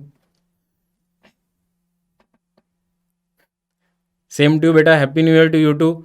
बहुत सारे बच्चे काफ़ी फोकस लग रहे हैं, काफ़ी एनर्जेटिक क्लास है ये, and it's really good to see, मतलब I am really happy. I am getting a bit of sweating in winters and I am loving it. बहुत टाइम बाद पढ़ा रहा हूँ मैं, तो मुझे बहुत मज़ा आ रहा है। हाँ, लेक्चर नोट्स मिल जाएंगे बेटा आपको, सब आपको मिल जाएगा, ठीक है। आई थिंक क्लास के विद इन 15 मिनट्स आ जाएगा, और विद इन एन आवर और 2 आवर्स आपको वीडियो मिल जाएगा। Happy new year to you too बेटा, है ना। स्क्रू गेज का पिच दे रखा है, सर्कुलर स्केल विद 50 डिविजन्स। तो फिर से बच्चों आपको पिच पता है, नंबर ऑफ डिविजन्स पता है, तो मज़ा आ गया यार। सर्कुलर स्केल, इसका जो लीस्ट काउंट है वो कितना आ गया, 0.01 mm। सोच के देखें, ठीक है। उसके बाद before starting the two jaws of screw gauge are brought in contact, the 45th division coincides with the main scale and zero of the main scale is barely visible. ये क्यों, इसका मतलब जब आप स्क्रू गेज को बंद कर रहे हो, जब आप स्क्रू गेज को बंद कर रहे हो तो zero of main line is barely visible, मतलब यहाँ पे कुछ एरर है बच्चों, जीरो जीरो से मैच नहीं कर रहा। अब वापस से फोटो देखते हैं एक बार, है ना बच्चों। जीरो अगर जीरो से मैच नहीं कर रहा, जीरो अगर जीरो से मैच नहीं कर रहा, तो प्रॉब्लम ये आ जाएगी कि इसमें कुछ जीरो एरर होगा, है ना। इसका मतलब ये भी ध्यान से देखो, ये क्या बोल रहा है, ये बोल रहा है कि 45th, सॉरी, ये बोल रहा है कि 45th डिवीजन कोइंसाइड कर रहा है। इसका मतलब ये जो नट है ना, यहाँ पे ये जो स्क्रू की तरह होगा, तो ये और घूमेगा, स्क्रू की तरह और घूमेगा, तो ये 45 वाला एक्चुअल में जीरो पे पहुंच गया। स्क्रू है ये, स्क्रू की तरह घूमेगा, तो 45 वाला जीरो पे पहुंच गया। तो ऐसे में क्या हो गया बेटा कि ये जो 5 डिवीजन का अपन को एरर मिला ना, ये हमें बाद में खोलते टाइम जब खुलेगा, तो वो 5 डिवीजन का एरर हमें क्या करना पड़ेगा, we will have to add it to the value that we are getting. क्योंकि आपका नट जो है वो ज़्यादा अंदर घुस गया है, तो वो जब बाहर निकलेगा तो 5 डिवीजन जब बाहर निकल गया तब जीरो जीरो से मैच कर रहा है, ठीक है। सो नाउ बच्चों what is happening, we can say over here that इसमें आपको 5 इंटू लीस्ट काउंट ऐड करना है, ऐड करना है, ऐड करना है, एरर की वजह से, एरर की वजह से। और बच्चों यहाँ पे हम ये बोल सकते हैं कि सर रीडिंग क्या होगी, फिर रीडिंग, रीडिंग होगी, रीडिंग होगी जो सर इसमें कौन सा कोइंसाइड कर रहा है, 45th डिवीजन कोइंसाइड कर रहा है मेन स्केल से, सॉरी, लास्ट लाइन देखिए, the main scale reading is 0.5 main scale reading ही दे दी इसने, बहुत मज़ेदार बात है ये। और 25th रीडिंग सर कोइंसाइड कर रही है, तो ये तो हमने शांति से लिख दिया, बट इसमें ये वाली बाद में आपको ऐड करनी पड़ेगी। तो अगर हम पहले से ही ऐड कर लें तो ये एरर अगर मैं इसमें ऐड कर दूं तो क्या बन जाएगा, ये 0.5 mm plus 30 times least count, और लीस्ट काउंट बच्चों यहाँ पे 0.01 है, तो ये आ जाएगा 0.5 mm plus 0. How much, 30, right. और इसमें हमें थोड़ा सा ध्यान क्या देना है, 25th डिवीजन, तो ये आ जाएगा बच्चों 0.8 mm। This is the answer of this problem. हाँ, 25 तो था ही, और एक 5 यार, तुम्हें 5 और बाद में ऐड करना पड़ेगा ना। थोड़ा सा सोचो इस बारे में, मैं आपको टाइम दे रहा हूँ, थोड़ा सोचो क्लास के बाद, है ना, बहुत टाइम है सोचने के लिए। ये तो हो गया, ये अपना वो आ गया, जैसे एक होता है ना, क्या कहते हैं उसको यार, बेल कर्व, बेल कर्व। तो उसके पीक पे थे अपन, मतलब थोड़ा सा हम अच्छी चीज़ हमने डिस्कस करी कि आप रीडिंग कैसे निकालते हो, कैसे लीस्ट काउंट का यूज़ करते हो, एरर को कैसे इन्वॉल्व करते हो। तो एक बार आप वापस से इस पार्ट को देखना, आपको मज़ा आएगा सुनने में। मेरे को ऐसा फील आ रहा है कि जैसे ये क्वेश्चन का आंसर निकाला ना अपन ने, तो ये दोनों क्वेश्चन आप याद रख लो ना अगर, मुझे ऐसा लगता है, रियली फीलिंग दैट, कि कोई भी ऐसा क्वेश्चन आ जाए ना आपके सामने, आप कर लोगे। ठीक है, ओके। अब देखो क्या है, motion in straight line. Now इससे इजी टॉपिक वैसे फिजिक्स में और भी हैं, this is not the easiest one, but trust me, आप लोग बहुत ज़्यादा अवेयर हो इसके बारे में। मुझे ऐसा लगता है कि आपको पता ही है मोस्टली चीज़ें। तो मैं जो काम की चीज़ ना उस पर बहुत फोकस करने वाला हूँ। अब जैसे डिस्टेंस और डिस्प्लेसमेंट की बात करूँ तो बचपन से ही पढ़ते आ रहे हो, है ना। This is the total length covered, ठीक है, this is the total length covered. And displacement क्या है, shortest path between 2 points during motion. ठीक है, तो ये सब मतलब इसको एलैबोरेट करने का मुझे इतना मन नहीं है, क्योंकि ये आपको पता है ना। अब चलते हैं पैरामीटर्स ऑफ मोशन पे, स्पीड। तो स्पीड ये है जो दिख रहा है यहाँ पे, या ये है जो यहाँ पे लिखा है फॉर्मूला, या कुछ और। इससे इजी टॉपिक मुझे लगता है कि मतलब मैं आपको बताऊँ फैक्ट, मैं खुद भी पढ़ के नहीं गया था वो, sorry to tell you, but मैं मतलब ऐसे सोच के कि जेई में आता नहीं है एडवांस में, तो मैं पढ़ के नहीं जाऊँगा, मेरी गलती थी, I was stupid at that time. तो मैंने वो गलती की थी कि मैं पढ़ के क्यों नहीं गया, तो मैंने सेमीकंडक्टर छोड़ दिया था, कम्युनिकेशन और मैग्नेटिज्म एंड मैटर ये सब नहीं पढ़ के गया था, जो मेरी गलती थी। तो मुझे लगता है वो सब टॉपिक बहुत आसान है यार, डायरेक्ट क्वेश्चन आते हैं, मतलब ऑल्टरनेटिंग करंट से ऐसे ऐसे क्वेश्चन पूछते हैं वो, कि पावर फैक्टर क्या होता है, या मतलब इस तरह की चीज़ है कि बैंडविड्थ बता दो, फॉर्मूला बता दो, मतलब ऐसे क्वेश्चंस आते हैं क्या कहीं, किसी भी चैप्टर से बताओ मुझे।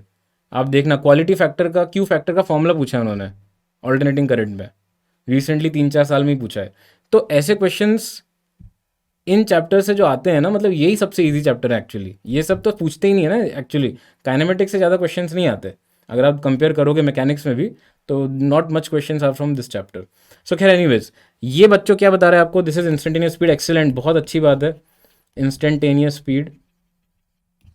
And this is the formula for average speed, this is the formula for average speed. दोनों काम की चीज़ें एक्चुअली, बट एक इंस्टेंटेनियस वैल्यू दे रहा है जो गाड़ी का आपका डायल बता देता है, this is the formula for average speed. मेरे हिसाब से ये सबको पता होगा। कई लोग सोच रहे होंगे यार ये तो फिर वापस इससे पाला पड़ गया, हुआ है ना 11th में सबके साथ, जैसे पहला टेस्ट हुआ तो ये पढ़ना ही होता है, फिर दूसरा टेस्ट हुआ तो चालू यहीं से करते रिवाइज करना, तीसरा टेस्ट हुआ 11th में फिर से चालू यहीं से करते हैं, तो रट जाता है, उसमें ऐसा लगता है कि ये तो पता ही है। वेलोसिटी में क्या है बच्चों, ये आपको डायल जो है वो क्या दे रहा है, this is giving you the magnitude of velocity, this is the magnitude of velocity. और ये जो फॉर्मूला है बच्चों, ये आपको दे रहा है एवरेज वेलोसिटी, है ना। अगेन मतलब मैं इसमें ज़्यादा नहीं टाइम स्पेंड करना चाहता, तो ये जस्ट मैं बता रहा हूँ यहाँ पे, this is average velocity and include a vector, मतलब एन कैप डायरेक्शन के लिए। तो ये बेसिकली आपको दे रहा है, दिस इज, इसको, this is the magnitude of velocity.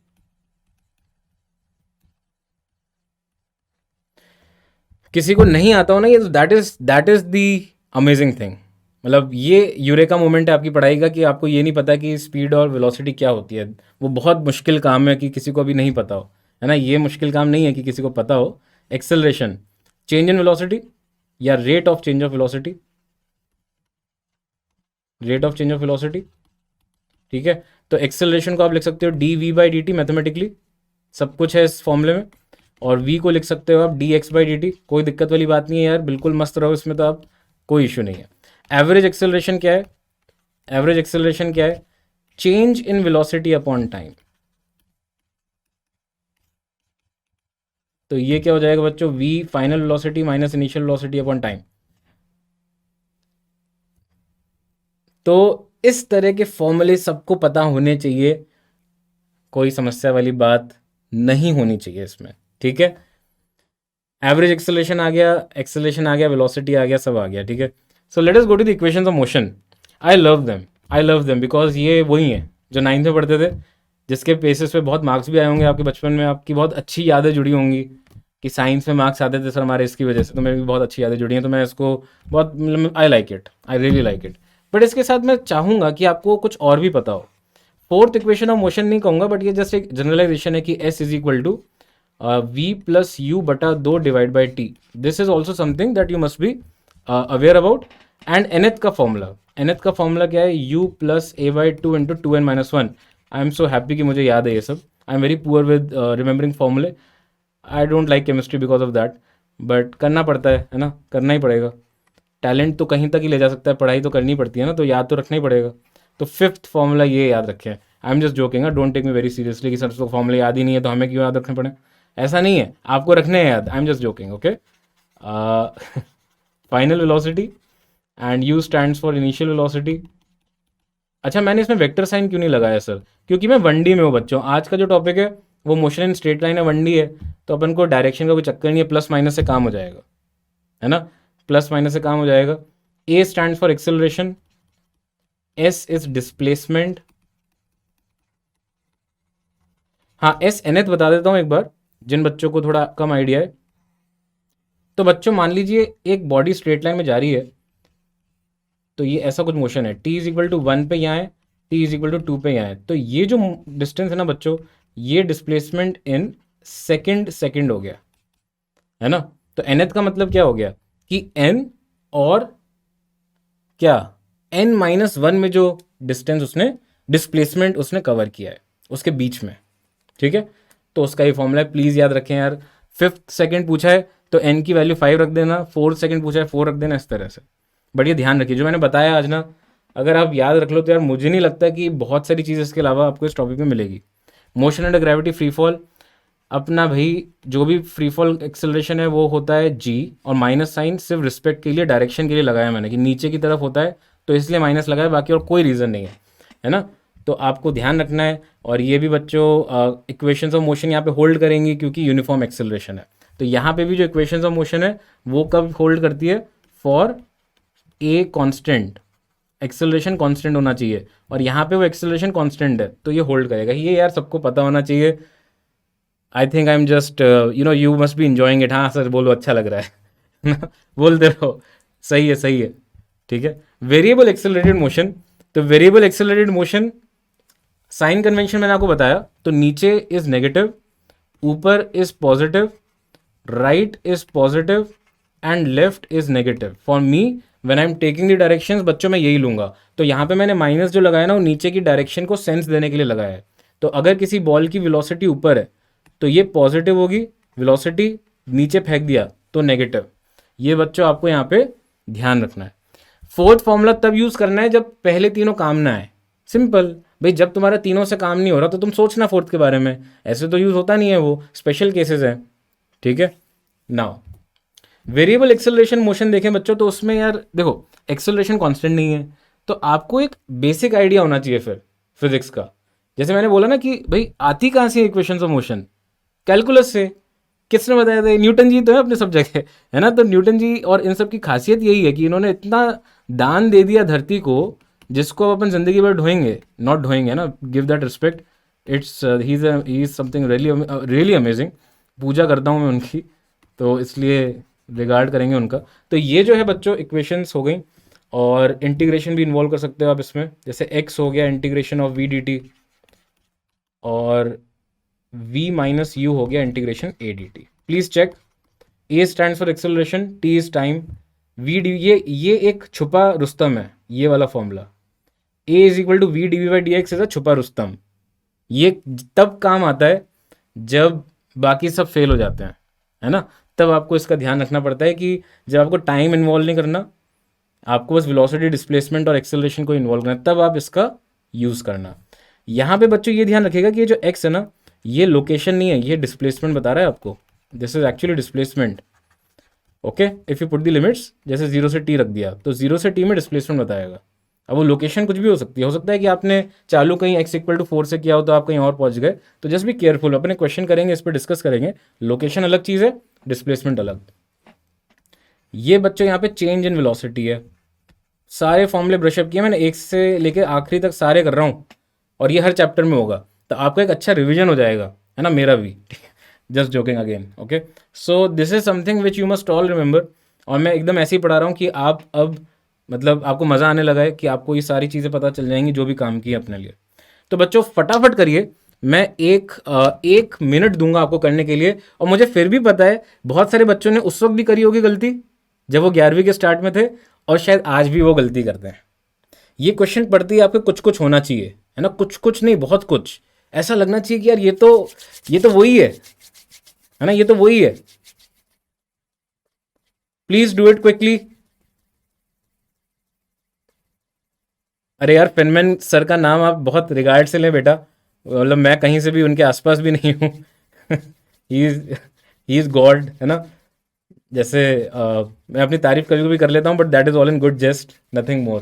नहीं, तारीफ क्या, घमंड नहीं होना चाहिए, मेन चीज़ वो है ना। फटाफट करें, फटाफट करें, फटाफट करें। ये ऐसा है, ऐसा टॉपिक है जो मतलब बहुत पुरानी यादें जुड़ी होती हैं सभी की, है ना, इसमें कुछ भी। अब देखो अलग अलग आंसर मिले मुझे, बी और सी भी मिला, बी भी मिला। मैं बता रहा हूँ गलती करेंगे अभी बच्चे इसमें, अभी बहुत सारे आंसर आएंगे, I am waiting for those. करो करो करो करो, ए भी आ गया, अच्छा 0 आ गया, अरे यार आना नहीं चाहिए यार। नहीं बेटा, डाउनवर्ड अपन डायरेक्शन नेगेटिव लेते हैं, मेरा कन्वेंशन है, मेरे को ऊपर जाती हुई चीज़ अच्छी लगती है तो ऊपर की डायरेक्शन पॉजिटिव, है ना, नीचे जा रही है कोई चीज़ तो वो ग्राफ याद रहता है ना बचपन से, वो जो अपना ग्रीन कलर में आता है, तो अपन को सिखाया जाता है बचपन से कि सर ऊपर वाली एक्सेस को वाई लिखना है और राइट वाली एक्सेस को एक्स लिखना है, तो नीचे की डायरेक्शन नेगेटिव। तो यहाँ पे बच्चों ईस्टवर्ड 10 से जा रहा है, तो ये 10 आई कैप हो गया और 10 जे कैप हो गया बाद में। तो एवरेज एक्सेलरेशन का formula change in velocity upon time, बाद में क्या हो गया 10 जे कैप, पहले कितना था 10 i cap, final velocity, initial velocity upon time, बस ये आंसर खट्टाक खत, है ना। तो ये हो गया 2j माइनस 2i। अब देखो चतुर, देखो ऑप्शन जिसने दिया कितना चतुर है, उसने डायरेक्शन यहाँ पे नॉर्थ ईस्ट नॉर्थ वेस्ट दिया, उसको पता है कि तुम जे कैप आई कैप से करोगे ना तो तुम्हें एक स्टेप और लगेगा, तो इसका मैग्नीट्यूड तो बच्चों आ जाएगा 2√2। डायरेक्शन क्या आएगी बच्चों, जे माइनस आई, जे होता है अपन कन्वेंशनली जब देखें तो नॉर्थ, और माइनस आई मतलब वेस्ट, तो बच्चों क्या हो गया इसका डायरेक्शन नॉर्थ वेस्ट। और कितने बच्चों ने गलत किया है यार, मज़ा आ गया। ये हुई ना बात, ये हुई ना बात। मैंने आपको मेंस से इजी, मेंस में भी नहीं आएगा ये, उसका भी इजी क्वेश्चन से लल्लू बना दिया यार। आज मेरा मैंने अनलॉक कर दिया अपना अचीवमेंट, है ना। मेरे को लग रहा था कि यार आज तो मतलब इतने अच्छे बच्चे हैं, ये इस क्वेश्चन को गलत नहीं कर सकते यार, बट कितने सारे बच्चों ने किया ये गलत है। कोई बात नहीं, इसी गलतियों से तो सीखते हैं। और शायद आपको 11वीं के स्टार्ट में याद आ गया होगा, आपने कभी ना कभी क्वेश्चन ज़रूर किया होगा, है ना। किताब में नहीं किया हो तो टेस्ट में दिया, कभी दे दिया हो, इस तरह से कभी ना कभी किया होगा। बहुत सारे लोगों ने गलत कर दिया, राइट। एक और क्वेश्चन करें जिससे मैं साइन कन्वेंशन डिस्कस कर दूंगा। देखो मैं एक बार वापस बता देता हूँ कि एवरेज एक्सेलरेशन होता है change in velocity upon time, तो ये बच्चों फाइनल वेलोसिटी है, this is the final velocity 10 J cap, and this is the initial velocity 10 i cap, ठीक है। टाइम दे रखा है 5, तो j माइनस आई का मतलब क्या है, this is J cap and this is minus I cap. तो बच्चों इसके बीच में जो जाती हुई डायरेक्शन है, क्योंकि दोनों सेम मैग्नीट्यूड है, तो ये कौन सी डायरेक्शन होगी बच्चों, नॉर्थ वेस्ट ही तो होगी, हैं यार, ये तो अब चमकना चाहिए ना यार। कोई बात नहीं, होता है। अपना तो इंडिया वैसे ही बड़ा देश है यार, क्या दिक्कत है ना। अरे जब जा रहा है मोशन तब तो वो स्ट्रेट लाइन में जा रहा है यार। अब अच्छा चलो, अगर ये मान भी लें अपन, देखिए मैं एक चीज़ ज़रूर बोलूँगा अपन, मैं वैसे बच्चों से शेयर करता रहता हूँ जिनको मैं पढ़ाता था ना, अभी आपसे भी शेयर करूँगा कि जिस दिन हम अपनी गलती मानना शुरू कर देंगे ना लाइफ में, उसी दिन से अपन आगे बढ़ने शुरू हो जाएंगे। अगर अपन से कोई गलती हुई मान लो, कोई बात नहीं, एक्सेप्ट कर लो कि हाँ हो गई गलती, और अब आगे नहीं रिपीट करेंगे। मज़ा आ जाएगा लाइफ में आपको, ये मस्त आप हो जाओगे एकदम, और आगे भी बढ़ोगे, आपको अपनी गलतियाँ दिखने लगेंगी। That time when you realise कि नहीं सर, ये तो क्वेश्चन ही गलत बनाया आपने, ऐसा कुछ होगा तो फिर, है ना। हम्म, तो फिर गड़बड़ हो सकता है। खैर एनीवेज करिए ये, again a standard question in free fall, but I just wanted to share कि क्या मतलब इसमें क्या हो सकती हैं चीज़ें to be careful about while taking sign convention. मतलब मैं जानता हूँ कि काफ़ी बच्चे अभी भी इसमें डबल मेथड लगाएंगे, बहुत लंबा चौड़ा करेंगे। क्वेश्चन से बताता हूँ, बहुत ईजी है। A ball is thrown at 20 metre per second from top of tower, और इसका हाइट बच्चों 25 मीटर दे रखा है। तो ये ऊपर से नीचे आने में कितना टाइम लगेगा और डिस्टेंस ट्रेवल्ड, है ना। तो यार एक बात सोचो, फ्री फॉल कर रहा है ना, फ्री फॉल कर रहा है, तुम्हारी बॉल ऐसे फेंकते तो नीचे ही आती है ना, फ्री फॉल ही है, कांस्टेंट एक्सेलरेशन है, तो इक्वेशन ऑफ मोशन लगाओ। और इक्वेशन ऑफ मोशन में क्या निकालना है, टाइम। तो यार टाइम निकालने के लिए सिंगल इक्वेशन लगाओ, सेकंड वाली, है ना। क्यों सर, यार तुम्हें 3 पैरामीटर पता है, चौथा निकालना है तो तुम लगाओ उसे। तो डिस्प्लेसमेंट अब देखना, साइन कन्वेंशन सब लोग देख ले जिनको डाउट आ रहा था। तो डिस्प्लेसमेंट क्या होगा, please check sign convention. Ball यहाँ से फेंकी और बॉल नीचे है ना, तो वर्टिकल डायरेक्शन में कहाँ गई वो, नीचे। कितना गई, 25। तो एस कितना आएगा, -25। Please check, this is to be comfortable with sign convention. U किस तरफ है, ऊपर, 20 से फेंका, डायरेक्शन ऊपर है, तो क्या होगा, यू +20। एक्सेलरेशन कहाँ है बॉल का, पूरे टाइम नीचे, कितना, -g। Solve this quadratic equation, you will get t is equal to 5। सब कर लेना है, आना ही चाहिए। ये क्वाड्रेटिक इक्वेशन नहीं सॉल्व हुई ना, तो वो लेना चुल्लू भर पानी, and you know what to do next, ठीक है। तो ये हो गया आपका 5 सेकेंड। हाइट निकाल लेना, डिस्टेंस सॉरी। तो डिस्टेंस आई थिंक आप निकाल सकते हो एज 25 + 2x। तो ये बच्चों अगर x है ना, तो इसको आप इक्वेशन ऑफ मोशन से निकाल लो, आई थिंक वो 20 आ जाएगा। यू कैन योरसेल्फ चेक, और फिर ये आंसर आपका 65 मीटर आपको मिल जाएगा। क्या इंपॉर्टेंट था इस क्वेश्चन में, याद रखना, sign convention and applying equation of motion, ध्यान रखिएगा, ठीक है। Very good, if you are loving it MU, I also love it. I love you all, मतलब I just like teaching, and I hope that you guys also enjoy. और with together we should be able to cover most of the things in the manner which I want to। तो फटाफट ही question करें बच्चों, फटाफट। I hope none of you are sleeping, है ना, सोने वाली आदत। अच्छा 65 मीटर कैसे आया बच्चों, तो थोड़ा ये क्वेश्चन जिन बच्चों ने देख लिया वो ट्राई करें। बाकी ऊपर बच्चों बॉल ऊपर जाके वो नीचे आया ना, तो ये जो डिस्टेंस है उसको मैंने x बोल दिया। तो ऊपर जब वो गया तो x, नीचे आया तो x, और 25, तो इसलिए 25 + 2x, है ना। तो इसको आप अब निकाल सकते हो, ऊपर x, नीचे x, और फिर 25। और x बच्चों, अब यार इक्वेशन ऑफ मोशन सॉल्व तो करो यार, थर्ड इक्वेशन ऑफ मोशन लगा देना, 20 आ जाएगा। नहीं आए तो बताना मत, बताना बिल्कुल भी मत, ठीक है। किसी से कुछ मत बोलना, खुद से ही निकालना, आएगा जरूर, ठीक है। क्वेश्चन नंबर 8 करें जल्दी से बच्चों। हाँ, एस एक्स निकालने के लिए इक्वेशन ऑफ मोशन लगानी पड़ेगी, बट मैं आपके लिए छोड़ रहा हूँ कि क्या आप 20 मीटर निकाल सकते हो एक्स। मेरे को लग रहा है कि आप निकाल लोगे, बट स्टिल मेरे को पता है ना, थोड़ा मैं मतलब, ये वाले क्वेश्चन यार बहुत ही बेसिक हैं, जैसे बॉल को ऊपर उछालना, ड्रॉप करना बॉल। तो आइडिया ये है कि कॉन्सेप्ट क्लैरिटी होनी चाहिए, साइन कन्वेंशन क्लियर, बाकी इक्वेशन ऑफ मोशन अप्लाई करो, लिखो तो सही, उससे होगा। अब इसमें देखें बच्चों, वेलोसिटी दे रखी है, एक्सेलरेशन और लोकेशन निकालनी है। अरे यार v दे रखा है और a निकालना है, dv/dt करो जल्दी से। डिफ्रेंशिएशन आना चाहिए, बताना मत अगर नहीं हो तो, बोलना बिल्कुल भी मत कि मुझे ये डिफ्रेंशिएशन नहीं आता, बिल्कुल मत बताना मुझे, है ना। अपने आप ट्राई करना, चुप रहना, कुछ मत बोलना, कोई कोई कुछ नहीं बोलेगा, शांति एकदम, है ना। हाँ, आंसर आ जाए तो बता दो, बाकी बोलना कुछ मत, ठीक है। लोकेशन ऑफ कार चाहिए, लोकेशन ऑफ कार निकालें। ऐसी मजाक कर रहा हूँ यार, मेरा थोड़ा ऐसे ही रहता है, but I hope you like it and we will try to cover everything जो कि काम का है। तो ये आ जाएगा बच्चों 10 metre per second, please check पर second square. Very good, excellent. अरे इतने बच्चे जगह में हैं, क्या मज़ा आ गया यार, ये तो एक्सेलेंट। और लोकेशन पूछिए, जस्ट बी केयरफुल, क्योंकि यहाँ पे गलती करने के चांसेस है बच्चों, यहाँ पे गलती करने के चांसेस हैं। फटाफट देखें लोकेशन क्या आएगी, इंटीग्रेशन करें।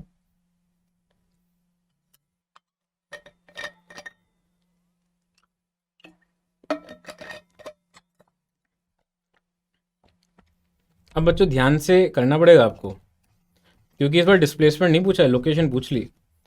तो d x is equal to v d t, अब आप इंटीग्रेशन करके जब निकालोगे ना इसको, अगर आप एक्स बोलते हो तो ये बच्चों आता है डिस्प्लेसमेंट। कर लो इंटीग्रेशन, टी स्क्वायर का टी क्यूब बटा 3, 2t का टी स्क्वायर, 2 टाइम्स टी, 0 से 4 इंटीग्रेशन। अब इसमें गलती नहीं होनी चाहिए आपसे, आपसे गलती नहीं होनी चाहिए। 4 क्यूब बटा 3 तो ये हो जाएगा 64/3 प्लस 16 तो ये 32 × 3 96, और ये आ जाएगा बच्चों सही है क्या, चेक करें। 160 आ रहा है ऐसा कुछ, अच्छा ये 8 आएगा, सॉरी माय बैड, ऐसे ही है यार अब, है ना। 8 कर देते हैं इसको, और ये भी चेंज हो जाएगा फिर। 24, 72 plus 64, that will give how much, that will give how much, कितना आएगा, सम करो जल्दी से। 64 एंड 72, 64 एंड 72 जल्दी से करो। 136 लिख दूं क्या, 136, वेरी गुड। बट ये लोकेशन नहीं है बच्चों, ये डिस्प्लेसमेंट है। इसने चालू किया ना x=2 से, तो लोकेशन क्या होगी, 2 + 136/3। ये 136 ऑप्शन में ज़रूर होता, और ये गलत करवा देगा आपका आंसर, सोच के देखें। अच्छा, from where I have written the values, we बच्चों दे रखा है, क्वेश्चन पढ़ें, वी दे रखा है तो वी पुट कर दिया, और फिर इंटीग्रेशन कर दिया। यार अब इतना तो आना चाहिए ना आपको यार, है ना, ये तो इतना तो आना चाहिए। आई hope this is fine. Last part है बच्चों, आज का अंतिम पार्ट, ग्राफिकल इंटरप्रिटेशन। बहुत ही आसान, बहुत ही स्वीट सा, क्योंकि वीटी ग्राफ जो है ना, इसका बहुत इंपॉर्टेंस है। वीटी ग्राफ का स्लोप क्या देता है, एक्सेलरेशन। मैं पूछना नहीं चाहता, मुझे लगता है कि आना चाहिए। एरिया का मॉड, है ना, वो दे देगा आपको डिस्टेंस, और एरिया जो है वो दे देगा आपको डिस्प्लेसमेंट, ठीक है। तो ये हमें मतलब अगर हम वीटी ग्राफ को देखें और ऑब्जर्व करें, तो दिस इज सिंपली, अगर ये स्ट्रेट लाइन है तो इसका स्लोप कांस्टेंट है, तो ये एक्सेलरेशन कांस्टेंट हो गया, ठीक है। और नेगेटिव हो गया क्योंकि इसका स्लोप नेगेटिव है। यही अगर वीटी ग्राफ ऐसा कुछ है बच्चों, मतलब सपोज ऐसा कुछ, तो वी तो बच्चों कांस्टेंट हो गया, तो इसमें एक्सेलरेशन 0 हो गया। और अगर वीटी ग्राफ अजीब सा है, जैसे समथिंग लाइक दिस, तो यहाँ एक्सेलरेशन बदल रहा है, स्लोप बदल रहा है, तो एक्सेलरेशन नॉन यूनिफॉर्म हो गया। मेरे से बच्चे बोल रहे हैं कि सर जेई वाले क्वेश्चन पूछो, आने भी तो चाहिए, आने भी तो चाहिए इसमें से। अरे पूछेंगे तभी तो बताऊंगा मैं आपको, इसमें आता ही नहीं है ना। तो आपको बेसिक कॉन्सेप्ट्स पता होने चाहिए, फिर अपन आगे के चैप्टर्स में जो है वो करेंगे ना यार, आगे के चैप्टर्स में खूब आएंगे जेई के क्वेश्चन, फिर अपन डेफिनेटली उसको और डिस्कस कर लेंगे, डोंट वरी, ठीक है। और इसमें आपको ध्यान क्या रखना, जो मैंने एरिया लिखा ना, तो मैं इसका एक एग्जाम्पल आपको दे देता हूँ, जैसे कि पीछे दे देता हूँ कि सपोज ये वी टी है और दिस इज दी ग्राफ। तो बच्चों ये वाला एरिया अगर A1 है और यहाँ वाला एरिया अगर A2 है, तो डिस्प्लेसमेंट क्या होगा इसमें, A1 - A2। और एरिया के लिए आप मॉड जो लिखा है, डिस्टेंस क्या हो जाएगा, A1 + A2। I hope this is fine. ये याद रख लो, आपका काम हो गया वीटी ग्राफ का। एक्सटी ग्राफ में क्या है?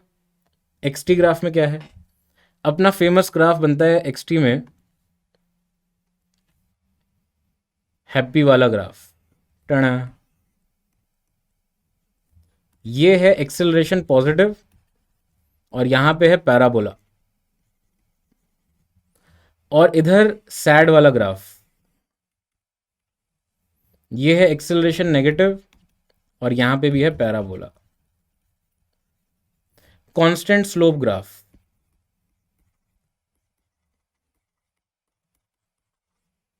तो ये क्या बन जाएगा बच्चों? V constant. क्यों? अरे यार, क्योंकि dx बाई dt क्या होता है? v होता है ना। तो जो स्लोप होगा एक्सटी ग्राफ का, वो क्या रिप्रेजेंट करेगा? वेलोसिटी। और अगर स्लोप कांस्टेंट है तो वेलोसिटी कांस्टेंट है। ये जो ज्ञान की बातें मैंने कर दी है ना अभी इतनी सी देर में, ये याद रखना पड़ेगा और इसको अप्लाई करके आपसे सवाल हो जाएंगे, मैं बहुत गारंटी बोल सकता हूँ। आप ये क्वेश्चन करो, काम का सवाल है, ठीक है, इसका आंसर निकालो। आखिरी सवाल है फॉर टुडे नॉट आगे के लिए, अभी के लिए प्लीज़ ट्राई। शेड्यूल बेटा आ जाएगा, डोंट वरी, आ जाएगा। ये आप डैशबोर्ड देखते रहना, उस पर सब शेड्यूल आ जाएगा। Please try, give me the answer for this question quickly.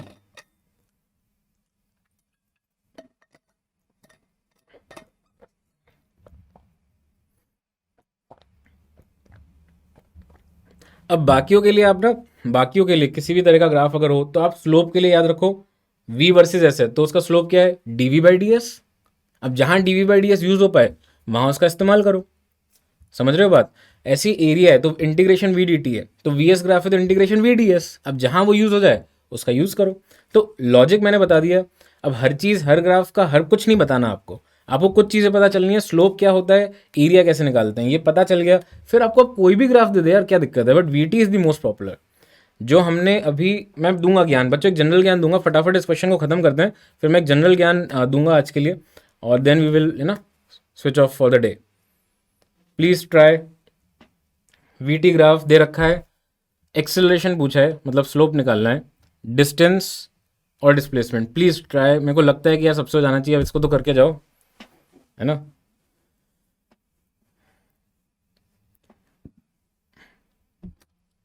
चलो एक्सेलरेशन देखते हैं पहले, इसका स्लोप, इस लाइन का slope, if this is theta तो acceleration is tan theta. Sir ये कैसे आएगा? बेटा ये देख, ये छोटा थीटा, ये 180 माइनस थीटा है, तो हम बोल सकते हैं कि sir tan of 180 minus theta is equal to ये 4, ये 2, 2। अच्छा, tan 180 माइनस थीटा होता है माइनस tan थीटा, तो tan थीटा कितना आ गया? -2। तो एक्सेलरेशन क्या हो गया? -2। फीलिंग समझ में आ गई? आई होप दिस इज क्लियर।